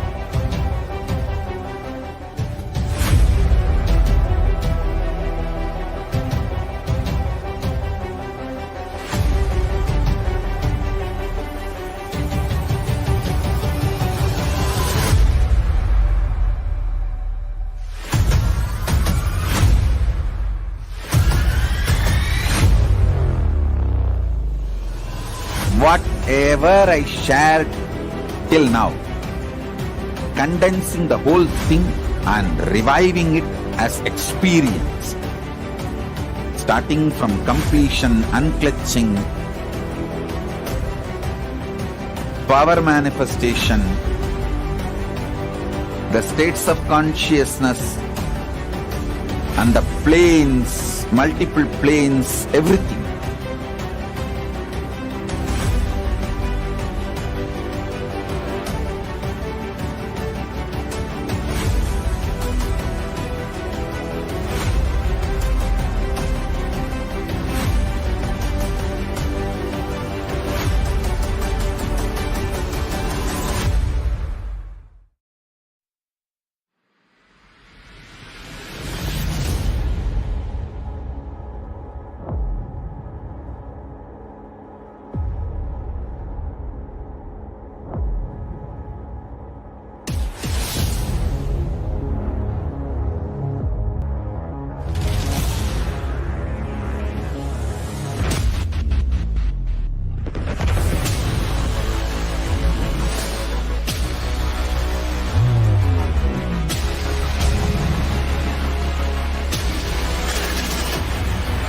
You will become Paramashivam.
A more intelligently connected world leads to a brighter future. An enlightened humanity leads to a better world. During the Paramashivam program, we help people to discover their superhuman possibilities and help them to find and achieve the true purpose of their birth by giving them the techniques, practices, and methodologies from the Vedagamas, the original source scriptures of Hinduism. The Supreme Pontiff of Hinduism is reviving the ancient original Vedas and Agamas in all its glory, in a user-friendly way for the modern mind. The Supreme Pontiff of Hinduism is transforming human beings into divine beings, reviving, initiating, and replicating the 463 powers from the Agamas revealed by Paramashiva. The Supreme Pontiff of Hinduism is not just giving solutions for every problem man faces, but is making them irrelevant to their lives by turning into divine beings. Listen. Any argument presented by your mind, your present reality, to establish you are not Paramashiva, you are not omniscient, omnipotent, omnipresent. Anything presented to prove you are not Paramashiva is illegitimate. Decide this. This is super determinism. Understand? Anything you declare as illegitimate will lose power over you, will die in few days, few minutes, maybe in few weeks, whatever few days it takes. It will not have power over you. Understand, this is the method for sudden enlightenment. This is the method for sudden enlightenment. It happens by the Shaktipada. Here Paramashiva is sitting to tell you all, you are Paramashiva, you are me, with Shaktipada and Shaktinipada. The Dvitiya Vinyasa Krama is an extensive and thorough yoga sequence to prepare your body to receive the experience being given by the Supreme Founder of Hinduism. Through the yoga, which is aligned as per the source scriptures laid down by Paramashivam and the Agamas, you break all the impossibility in your body and in turn break the very cognition of impossibility. The program leads you to go beyond your human frame and limiting human ideas, which prevents you from living your highest possibility. I will reach you wherever you are, whichever corner of the world you may be. I will reach you with enlightenment. Again I tell you, I am not here to prove I am God, I am here to prove you are God.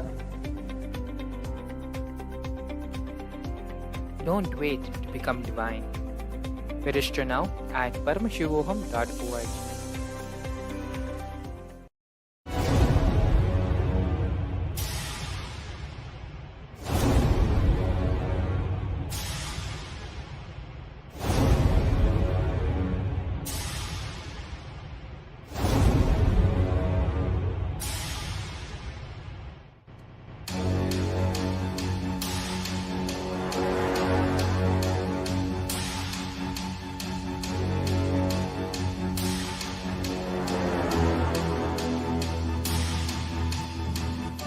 Understand? Literally last 39 years from the age of 5, whatever Paramashiva manifested through teaching, speaking, writing, every way, condensing the whole thing and presenting it to you all as experientially in these 21 days through this Jnana Charya, Jnana Kriya, Jnana Yoga, Jnana Mahaparamashivoham. Lifestyle for just Paramashiva. Rituals to be just Paramashiva. Yoga for just being Paramashiva. Jnana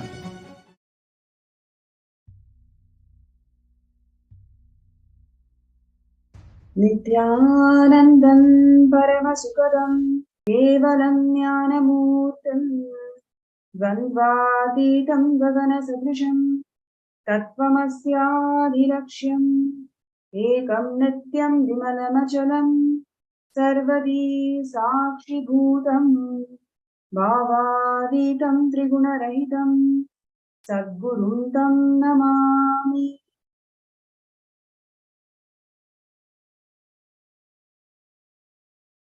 Nithyanandam, I welcome all the viewers and participants around the world for this excellent Bhava Samadhi Darshans that all of us are experiencing and manifesting. Every day, the Supreme Pontiff of Hinduism, Bhagavan Nithyananda Paramashivam Swamiji, is manifesting the 64 manifestations of Paramashiva and gracing us all with this extraordinary experience of Bhava Samadhi Darshans. And today, before we get into the darshan, we're going to be having one of the very important contributions of Kailasa, bringing intellectual legitimacy to Hinduism. So it's going to be a very interactive session today, where we will be contributions of Kailasa in bringing the intellectual legitimacy.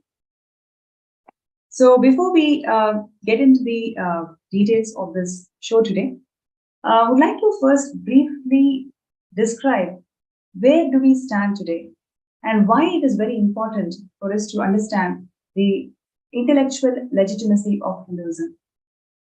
Sanskrit, it is one of the oldest available languages that we all know, and it has its dynamic abilities, whether it comes to metaphysical abilities or it comes to greatness of the structure that the language holds, or the formation and the grammar, and its ability to generate numerous meaningful knowledge systems. All of these components forms and makes Sanskrit as something which is extraordinary contribution of Hinduism to the world today. Even now, the modern scientists, whether it is quantum physicists or the mathematicians, every single dynamic field of modern physics and modern mathematics today find nuances in Sanskrit as something extraordinary, and that is something always pertain to research and development. And over the last 2 centuries, the ancient language has been ruthlessly persecuted, and in fact used to its own advantage, misused and used for the at the hands of the anti-Hindu elements, in which that the whole context is distorted by mistranslation, and in fact, in many places, addition of the verses. In many cases, it is misrepresentation of the very language itself. So it is by large being abused by the Western Orientalists and also Dravidians, foreigners, who has literally persecuted the entire language and used this as a powerful weapon to attack the intellectual abilities or the intellectual foreground of Hinduism. And today's segment, we are going to see how Kailasa, the supreme pontiff of Hinduism, Swamiji, has immensely contributed in terms of bringing back the intellectual legitimacy of Hinduism, and how by attacking this intellectual component of Hinduism, literally you can see that how Hindus are suffering from this double genocide effect. In a way that you do not even know that you are getting persecuted, you start believing the lies that's been always spread by anti-Hindu elements. For us to be in this double-blind genocide effect, attacking the intellectual component of Hinduism has always played as a very important tool at the hands of anti-Hindus. And today's segment, we're going to be seeing a lot more facts and a lot more details on how the whole intellectual terrorism had happened to Hinduism. And in today's segment, we will be also having some very interesting speakers who has immense experience in terms of learning Shastras or being involved in the various Hindu activist groups, where you can voice and talk about these persecution. And at the same time, they are immensely enriched by Swamiji's grace and Swamiji's contributions of Kailasa, and they're already part of Seven Vipita. So we'll be having very interesting new points coming up from these speakers as well. And firstly, today's show will be focusing on two important components. First component is Manusmriti, which is the most abused scripture in the world, in fact. And number two is the social systems, Hindu social systems, which is Varnashrama Dharma. So how these two components, let's take examples of these two, and we will see in detail how these are used as weapons by misquoting, misrepresentation, and mistranslation, how these import Hindu social structure as well as Hindu constitution is being abused to make this double genocide of Hindus being really prevalent. Now, firstly, without Manusmriti. Manusmriti is one of the most abused scripture in the world, and it forms the constitution of Kailasa also. Swamiji has told that Manusmriti and 32 other Dharma Shastras will form the very basis of the constitution of Kailasa. And why Manusmriti is called as the most abused scripture in the world? I'm going to give you some of the examples. Manusmriti has about 100,000 verses originally. Now, what we have as Manusmriti is only 4,400 verses. You can see the huge gap in terms of how Manusmriti was presented originally by Manu and what we have today.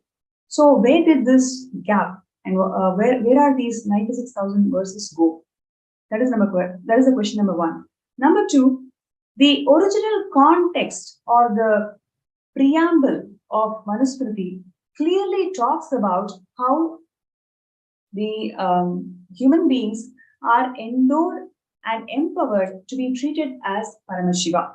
That is the first and foremost preamble that Manusmriti is presenting to the world, where it says that you have right to be treated as Paramashiva.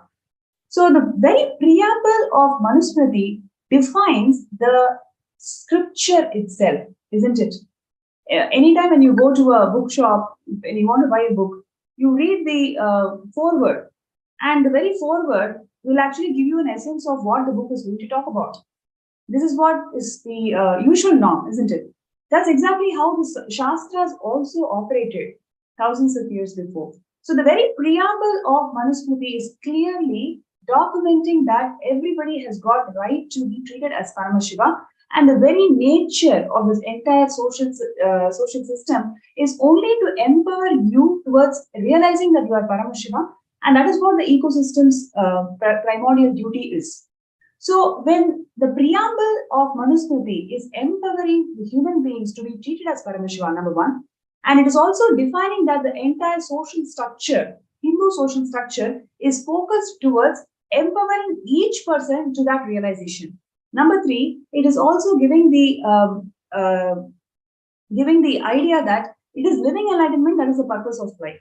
So all these three things are very clearly stated in the preamble of Manusmriti, so which actually sets the tone of that entire scripture. Now, if the preamble of Manusmriti is defined in this way, then how come what we know as Manusmriti today, how it is completely different? We can actually see the contrast of how we perceive Manusmriti today as, and what the preamble of Manusmriti is stated as. Today, we know Manusmriti as a scripture that actually discriminates women. We know Manusmriti as a scripture that is discriminating the lower caste people.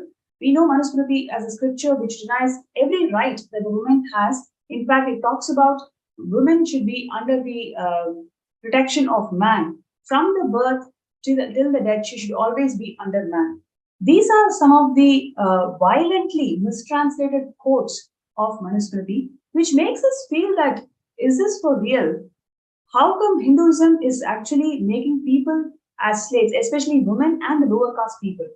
So we Hindus lost trust in Hindu social structure. We Hindus lost trust in the way women is treated in the society. We Hindus lost trust in the entire ecosystem that Manu had actually empowered the humanity with. That's because of this gross misrepresentation and gross mistranslation that has occurred over the last 2 centuries, which led to this destruction of the entire intellectual understanding about Hinduism.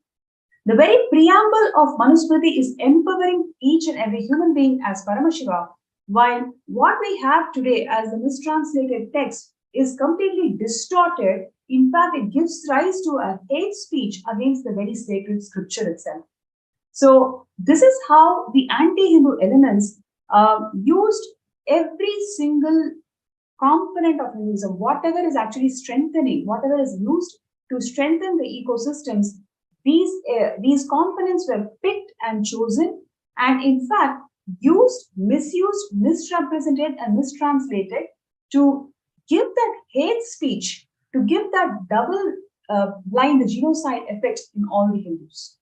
So now we have, now I'm going to request all the viewers out there, you can post your comments. You can post your comments in the YouTube chat. What do you feel about this very fact that how Manusmriti is empowering the humanity with, and how it is being treated and misused today? How do you all feel about it? Because the very facts, if you just take the facts of it, you can see how both are extreme corners. But what is presented to today's Hindus is something very, very different, which makes us feel that we have been cheated for last few centuries without even giving the real understanding of what our Shastras talk about.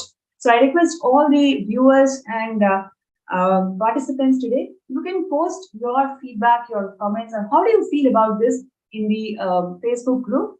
And all the YouTube viewers, you can actually post that in the YouTube chat.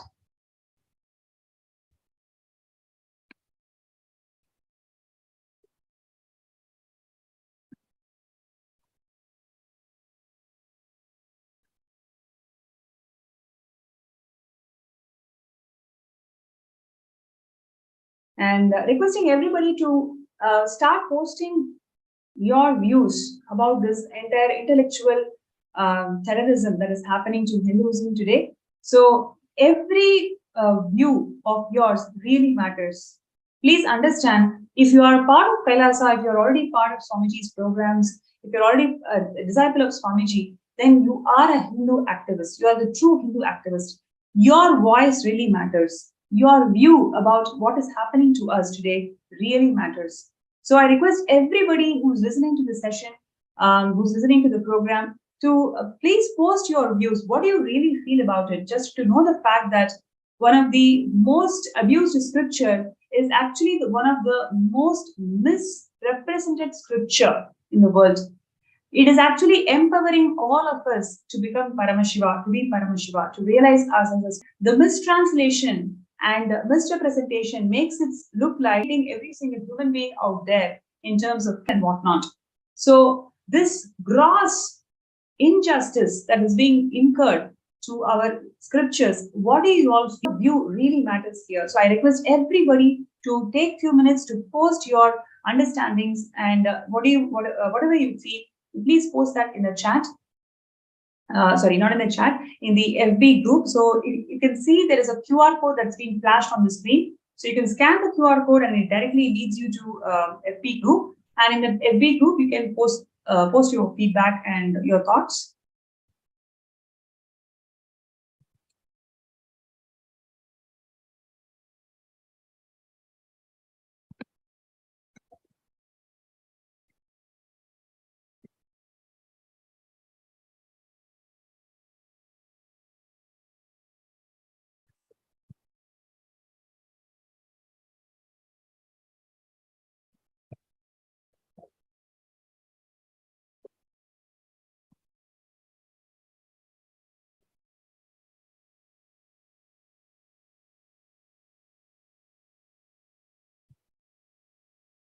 Right. So while we are, waiting for all the participants out there to post your comments and feedback, we will now get into the speakers today. So the first speaker who we have today is Shantidas Ayya, and so I welcome Shantidas Ayya to the show today. Nithyananda Ayya. So Shantidas Ayya is working in US, and he has got immense interest and passion towards Hindu activism. He's been participating in several activities in this, and he's also contributed a lot towards collecting various scriptures and various scriptures of Hinduism. And he's one of the Savanyapita Yajamans of Kailasa. So it's my pleasure to welcome Shantidas Ayya to the show today. Thank you. Nithyananda. Great. Thank you so much, Ayya, for joining the show today. And I would really like to hear from you, your first-hand ideas on the topic that we are discussing today, which is intellectual terrorism that's been incurred by the anti-Hindu elements for the last 2 centuries, and how Swamiji is bringing the intellectual legitimacy of Hinduism. Yes. So we need to reflect a little bit in terms so that we better understand intellectual terrorism and its basis.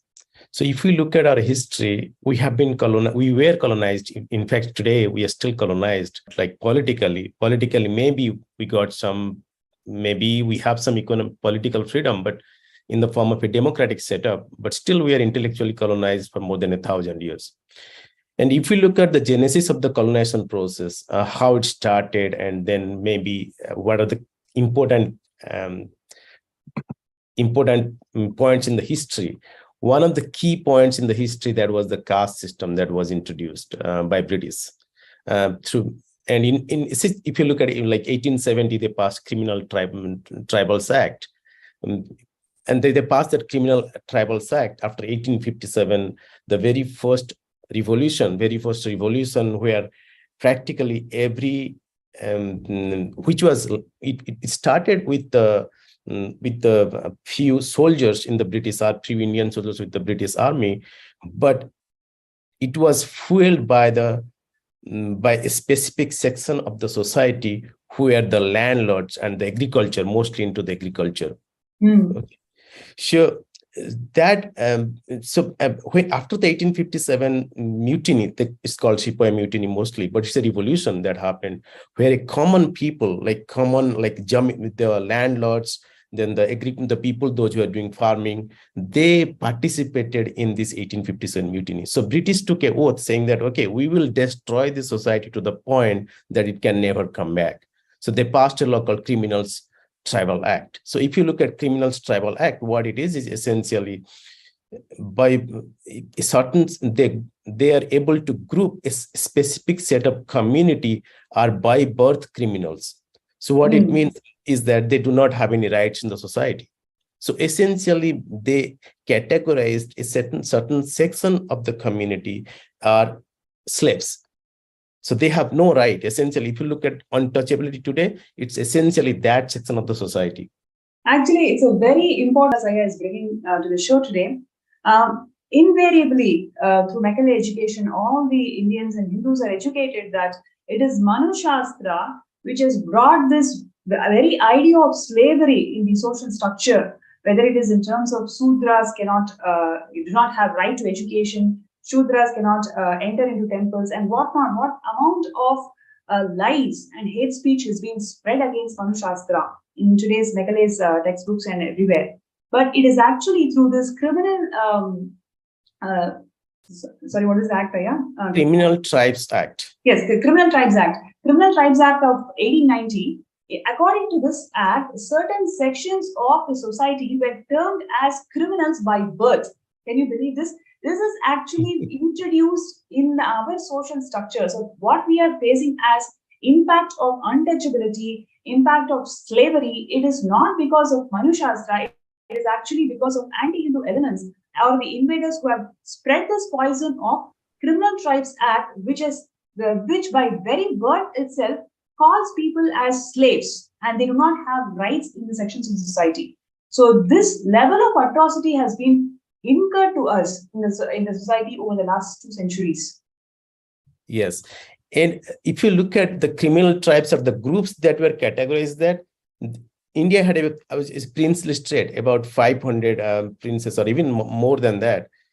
A large section of that princely state came from the community that was declared as Criminal Tribes Act. If a large person, like the princes, people may not know, the Ramakrishna Paramahansas, the queen is from that caste. The queen who established the temples, 7 temples, built 7 temples. She is from the criminals, under the Criminal Tribe Act. Yeah, that is what she is from. So, in fact, the large percentage, more than about 70% of the princes, the kingdoms, belong to that specific caste. So, if you look at how in India during those time, in Hinduism, usually you do not give capital punishment. Capital punishment is very, very discouraged. So the closest form of capital punishment that you give is outcasting. So outcasting is essentially equivalent to you basically outcast them, and it was essentially this section of the people were outcasted from the society. So nobody can. They were untouchable. In fact, it was mostly like slaves in USA, the way the British or the whites brought in slavery into USA. The same thing happened there. They had no rights. They had completely separated from the society. They had a kind of they cannot even go to certain areas.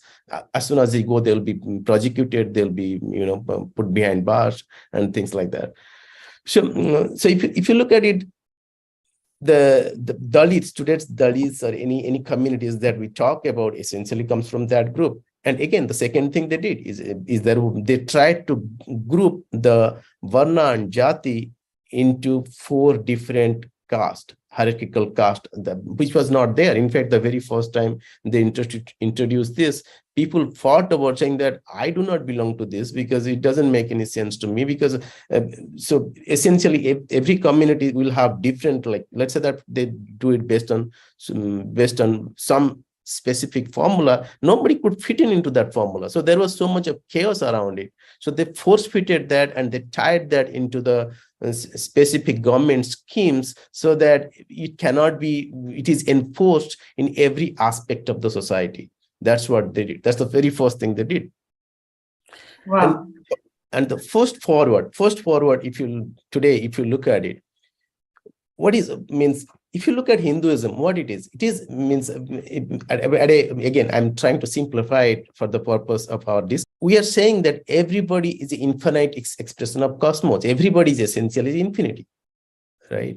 So if we think in that terms, if we contemplate on that specific aspect of Hinduism, essentially you are talking about an infinite number of infinite possibilities.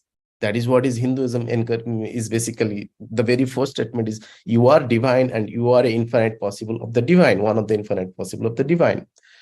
Now, to comprehend that level, you need to have those nuances, a test for those nuances. You need to have, you have to be mentally developed. Your consciousness has to be developed to that level to really comprehend, enjoy, and celebrate it.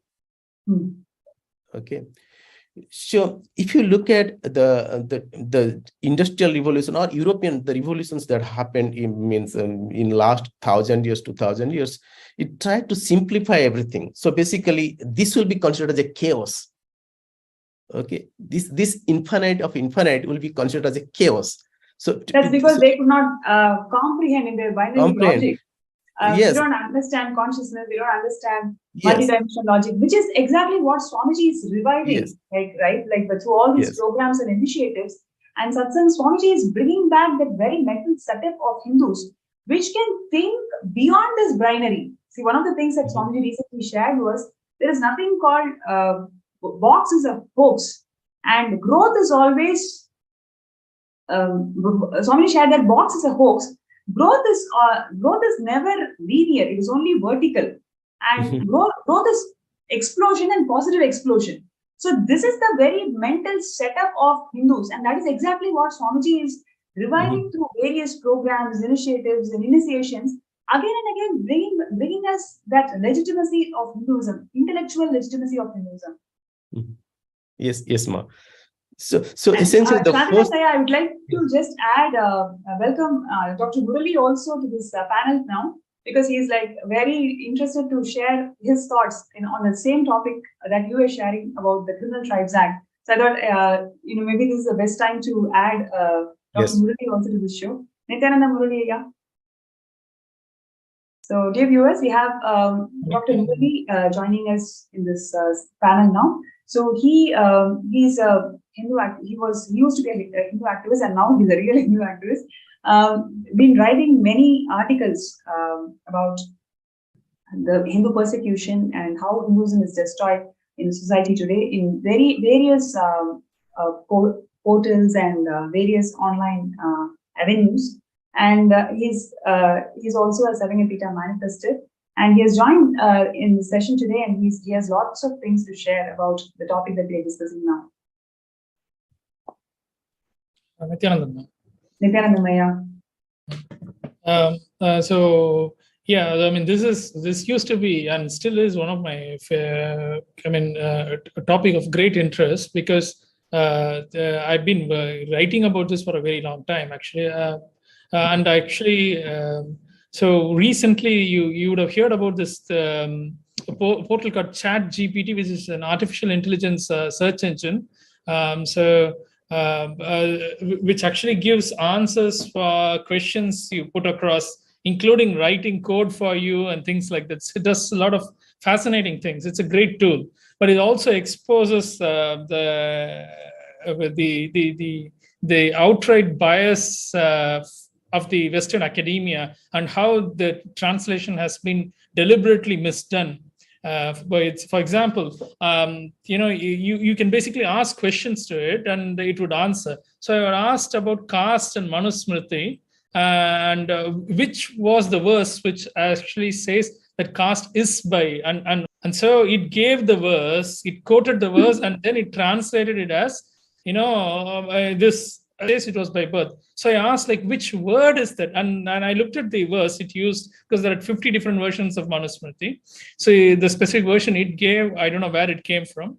So it gave a specific word which says Varnashu and Jatishu are the two words which says by birth. So then I asked ChatGPT itself, so okay, give me the grammatical breakdown of the word and what it means. So it actually did the translation of breaking down the words, and he said, like, jati plus shu and varna plus shu is means by birth. And then, like, I asked it to give the grammatical breakup, and he said, like, jati shu is basically the software itself said that the artificial intelligence software itself said that it is shu is the pluralizing suffix to that word of jati and varna. So it gave that grammatical breakup as well. So, and then I asked, like, then why? I mean, it is only pluralizing. So there is no word which says, like, exactly by birth, according to your own grammatical interpretation. So how are you saying that it is actually? I have taken screenshots of it actually as well. So because I wanted to write an article on that, showing that how because this artificial intelligence has been trained by the translations and stuff published by Western academia. So basically, it's not self-intelligence actually. So it's so it is basically taking all these things and then regurgitating that as if as a human or another human, like some intelligence is talking to you. And it said, like, I mean, this is the translation that has been given by scholars. So I'm just giving the same interpretation. So that is what it is. Basically exposed how Western academia and how they are doing this kind of mistranslation. I've seen similar things across the thing. In fact, they will drop words. Here, they've added words which didn't exist in the original verse in the translation better. I mean, you can even remotely say that. I mean, shu isn't suffix to make the word. Say, for example, instead of saying jati, you want to say jatis in English, right? So it's jati shu or varna shu. In fact, many of this Manusmriti doesn't even have the word versions available. There doesn't even have the word jati at all anywhere. So only the word that exists is varna. Again, another thing is, like, it explicitly says from chapter 9, where they talk, where Manu talks about all these even classifications and what are the rules that has to be followed between the interaction between the different groups, comes from chapter 9, which starts explicitly by saying that these are the rules for the periods of exigencies, which means periods of emergencies. And in fact, Kane, who's one of the experts in Dharma Shastra, in all translations, in almost all versions of Manusmriti, this is there explicitly from chapter 9. But including our own people, Kane is an Indian Sanskritam expert and expert in Dharma Shastra, who wrote the translation, multi-volume, 13 volumes, I think, of all the different Dharma Shastras. They have, like, basically ignored this preamble for the chapter starting from 9, and then started talking about as if they were part of the regular rules as well. Even though, I mean, those rules themselves aren't discriminatory, actually, as it has been portrayed. They have mistranslations and things like that. So sadly, that is the state of affairs, because we just wanted to believe the Western, the British colonial and the Christian missionary narrative and translation. Even those great Sanskritam experts who did a genuine translation, they themselves fell for it because they missed literal phrases and preambles. Even though they wrote it down in the translation, they put that line, and after that they will ignore what, I mean, those lines actually mean. That is the impact of the double genocide that has incurred to the brainwash. Yes, we are totally brainwashed. Even though we know the language, even though we know the translation, even though we translate it rightly, but we forget it because we are so accustomed to the reality that, okay, Manu Shastra means it is going to discriminate women, it is going to discriminate Shudras. These are all the ideas that has been imprinted in our brains. Even the Sanskrit scholars are not able to see through this whole thing, and they just fall. Yes. And also, I'll give you an example. Beautifully brought up the topic of Criminal Tribes Act. In fact, the whole terminology now we use, scheduled caste and scheduled tribe, originated with the Criminal Tribes Act, where they had an appendix, a schedule to the statute, the law, which listed the tribes and the castes. In fact, in Tamil Nadu, you will know, Tamil Nadu, the caste called the Parayar community. The Parayar community, according to British own written records, which was republished by Dharampal in the 1980s, shows that Parayars, and still are, many people in many of the villages still know that only the Talayari, Talayari literally means the village chief, can only be from the Parayar community. So if the village chief can only be from the Parayar community, how can they become the untouchable? So what was the traditional job of the Talayari was to guard the village. You would have also heard of the caste Padayachi. Padai means army. So Padayachi are the people who went and worked in the army. So Talayari are the people who are the internal security, the police department. It's like the commissioners and deputy commissioners and assistant commissioners we have now in the modern system. In fact, that job of being the police of the community in the village was taken away from them by the British using the Madras Police Act, which is the act which is followed all across India till date for the system of the Indian police service. So it's so ridiculous. And then they were actually classified as criminal tribes under the Criminal Tribes Act. The reason being that because they were the people after the Padayachi community, because they were in the army. Once the army was taken over by the British, even while the Indian rulers were there, by deceit, it was the people who would oppose the British interference into the local administration because they were the police, they are the Talayaris.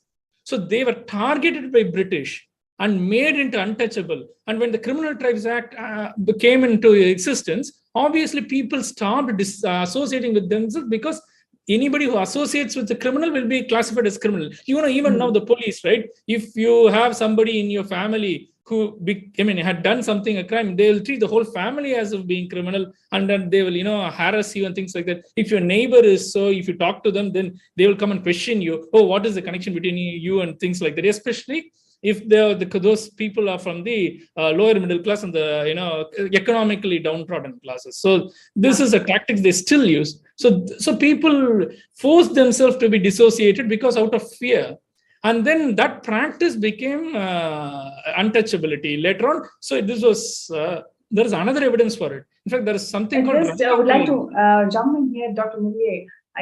We have Kailasa's Bhaktivasya Ma, who's sharing that I find comfort in Manusmriti. The laws of Manu, Kailasa governing within these laws are of highest cosmic laws, of highest cosmic order.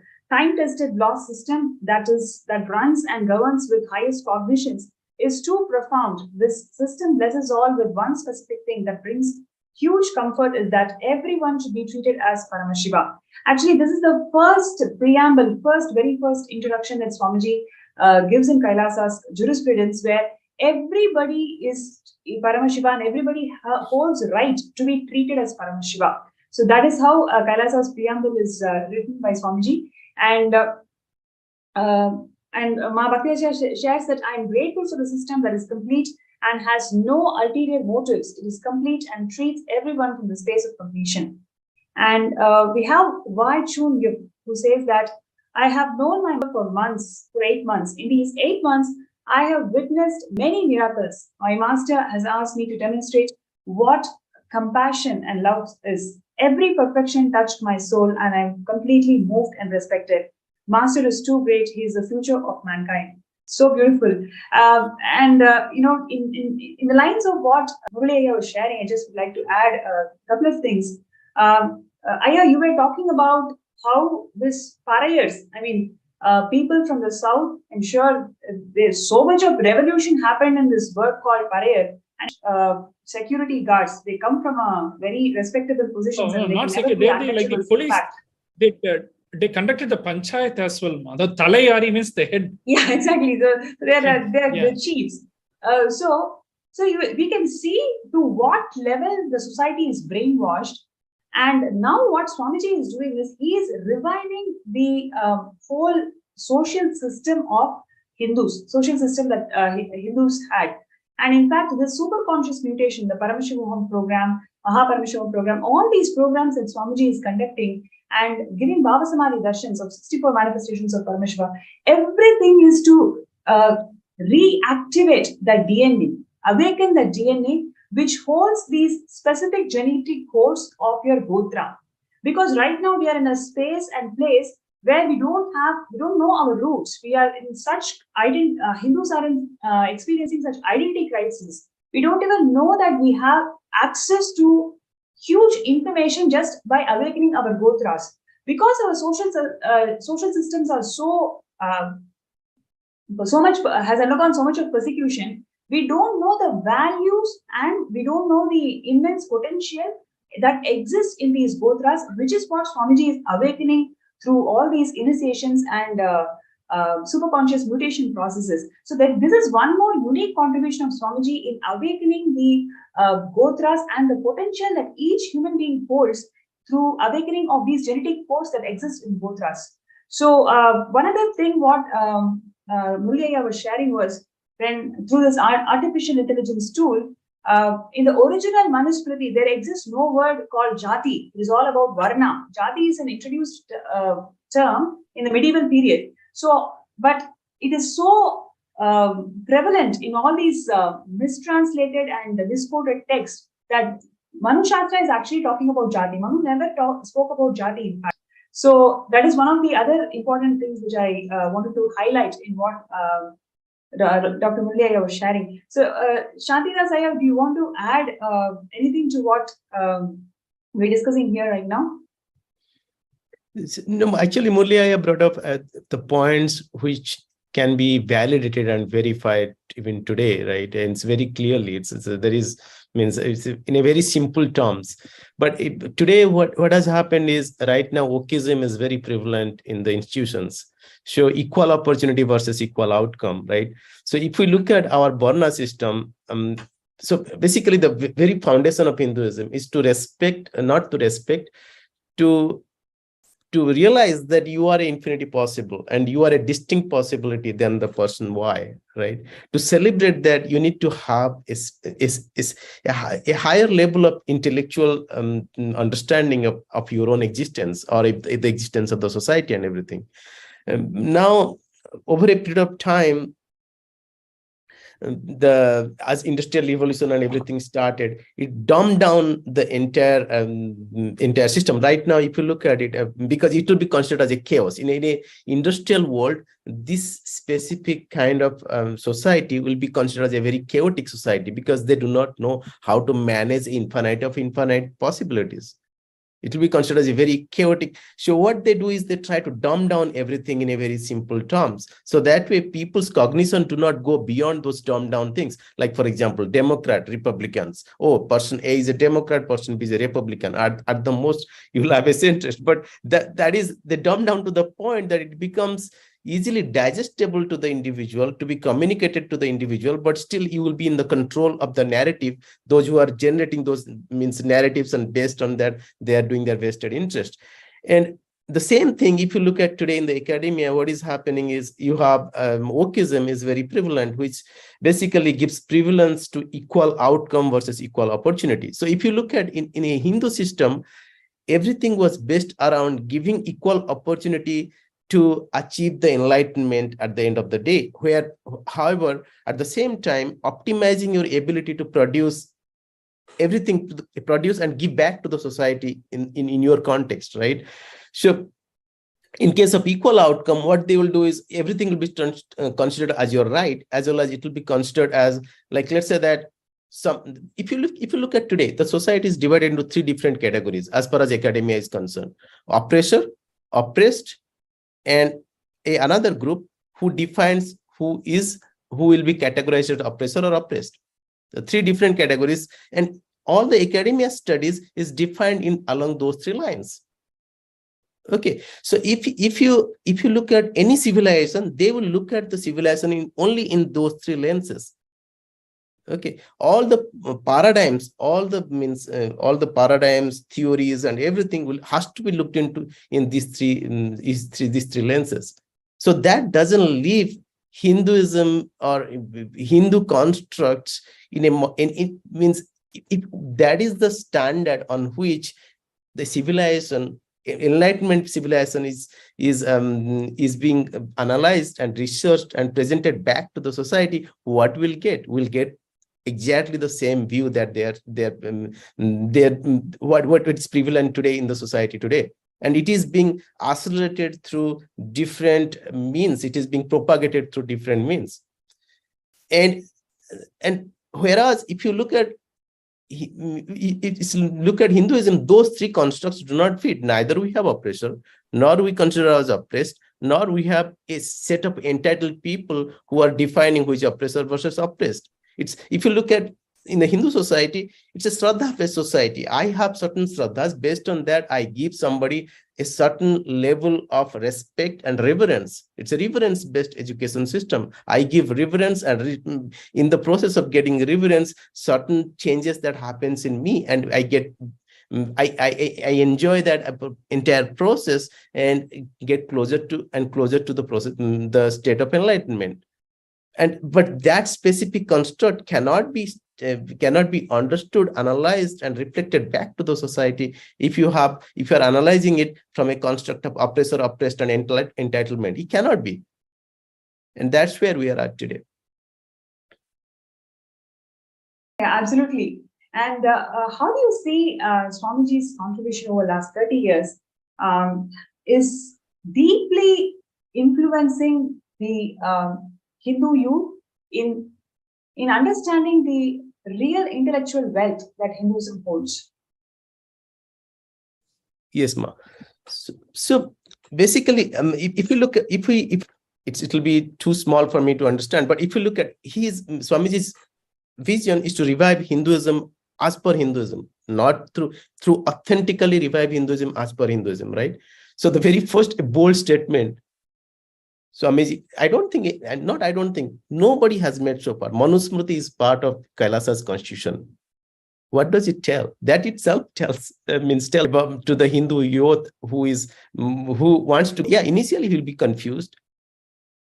Initially, he will say that this gets deeper and deeper, and the interest that he generates, he will start looking at what is Manusmriti, and which is essentially, then he will come to the same realization. He's basically taking the intellectual context from a Hindu context and presenting it to the mass and understand, digest, and see its value for themselves, for themselves as well as for the society, as well as to truly understand the purpose of life. And he's doing that in every single sense. Like, for example, he has spoken extensively about Varna and Jati. Extensively. It means he has written articles on it. It means he himself has written, I think, 1 or 2 articles, or we have transcribed few of his such articles that I have read in the past. And if you look at it, how he eloquently talked about Varna and Jati, in one of the articles that I had read earlier, he said that there is no capital difference between a Brahmin teaching something and someone else. Let's say that somebody is, let's say that the Brahmin's teaching from a capitalistic point of view has no greater value than somebody producing grain. Like so there is, at that level, there is equality. Okay, because that thought current is not present for a Hindu point of view, that Brahmin's teaching is much more capital value than somebody producing grain. But if you look at today's society, the knowledge, let's say that somebody is doing something in the computers, it has been given a lot more value, in the sense that he can earn more. It is given a lot more value than somebody producing grain. So, but that specific dynamics is missing completely from the Hindu, from a Hindu Varna system point of view, because that specific cognition is missing, because that is how it is not set up. So nobody is supposed to should think that, okay, just because in the process of Brahmins producing knowledge, he will have a much higher status in the society or lower status in the society. There is no such no such ideas that is that we the Hindus are should cognize. Basically, there is no such concepts that okay, just because he is teaching, he will have a higher values, he needs to get given more money. There is no capital difference between these two groups. They have more or less same value as far as the society is concerned. It's a fantastic point that you brought out because I'm in the financial sector now. So this is one of my favorite topics, economics. And Swamiji talks about Sadashiva's economics and economics in the Agama. So there is, if you look at it, for example, the current system, the entire system is designed against that. For example, say somebody in agriculture will take, say, 3 months to produce $1,000 worth of goods because he's at the mercy of nature and everything, and it takes time in agriculture. A computer program the same $1,000 in a month, and somebody in Wall Street will do it, say, in 1 day, make it. So its efficiency is very high. See, the different industries have different efficiencies. So using the same unit of economics, currency that is, in all these fields, is to actually enslave the agriculturist and destroy it. So because so that is why in Agama Swamiji says essential things like food produce, agricultural produce, and education and healthcare things is all by banter system, or it is taken care of by the community. For example, those days, if you look at it, the Vaidya, that is the community, the village, the doctor would actually have, like Swamiji has mentioned this, like will have a share coming to them from the entire portion of the entire village agricultural produce for whatever that family and he needs to survive. So he will be taken care of. So he will always take care of the village's health instead of taking care of them once they fall ill, so that it produces income for him, right? There is no currency there at all. So they will not be running behind currencies. Now, anybody from all the way up to somebody who works as a laborer to all the way somebody who's on Wall Street is running after the same currency. That is why everybody is running after investment, share market, stock market, mutual funds, and things like that. So basically what they have done is the economic system in the way the West is designed in a way that it makes people run after currency. Otherwise, their whole life and their retirement is insecure. So constantly people are made feel insecure. So, and also then they have this kind of dividing concept, binary concept like Republican, Democrat. So constantly people fight at all the level, from the level of economics to the level of politics. So they are never at peace, so that you can divide and rule and you can enslave them. So this entire system from politics to economics is set up in a way to divide people, to make them run after basic existential security, so that you can keep them enslaved and keep them, dominate them and keep them divided. So they will fight amongst themselves. Like, for example, yesterday Swamiji talked about how Tamil people have been made to fight amongst themselves, because by putting them into two different camps, one for the container, which is the language, and another for the content, which is for the culture and civilization. And these two people are fighting. We are fighting amongst ourselves. I'm from a Tamil community. We are fighting amongst ourselves and we are killing ourselves. So in the US, it's even worse. Democrats and the left and right, the left side of your body and the right side of your body is like literally cutting yourself off. I can't even go and look at the comments on a financial website like investing.com. All the time, Democrats and Republicans are literally killing each other off verbally. I really avoid going below. I stopped reading regular news and I never go to regular news sites or anything. Even financial sites, you cannot look at them. Investing.com, what is that for, there for Democrats and Republicans to come and fight? And they like literally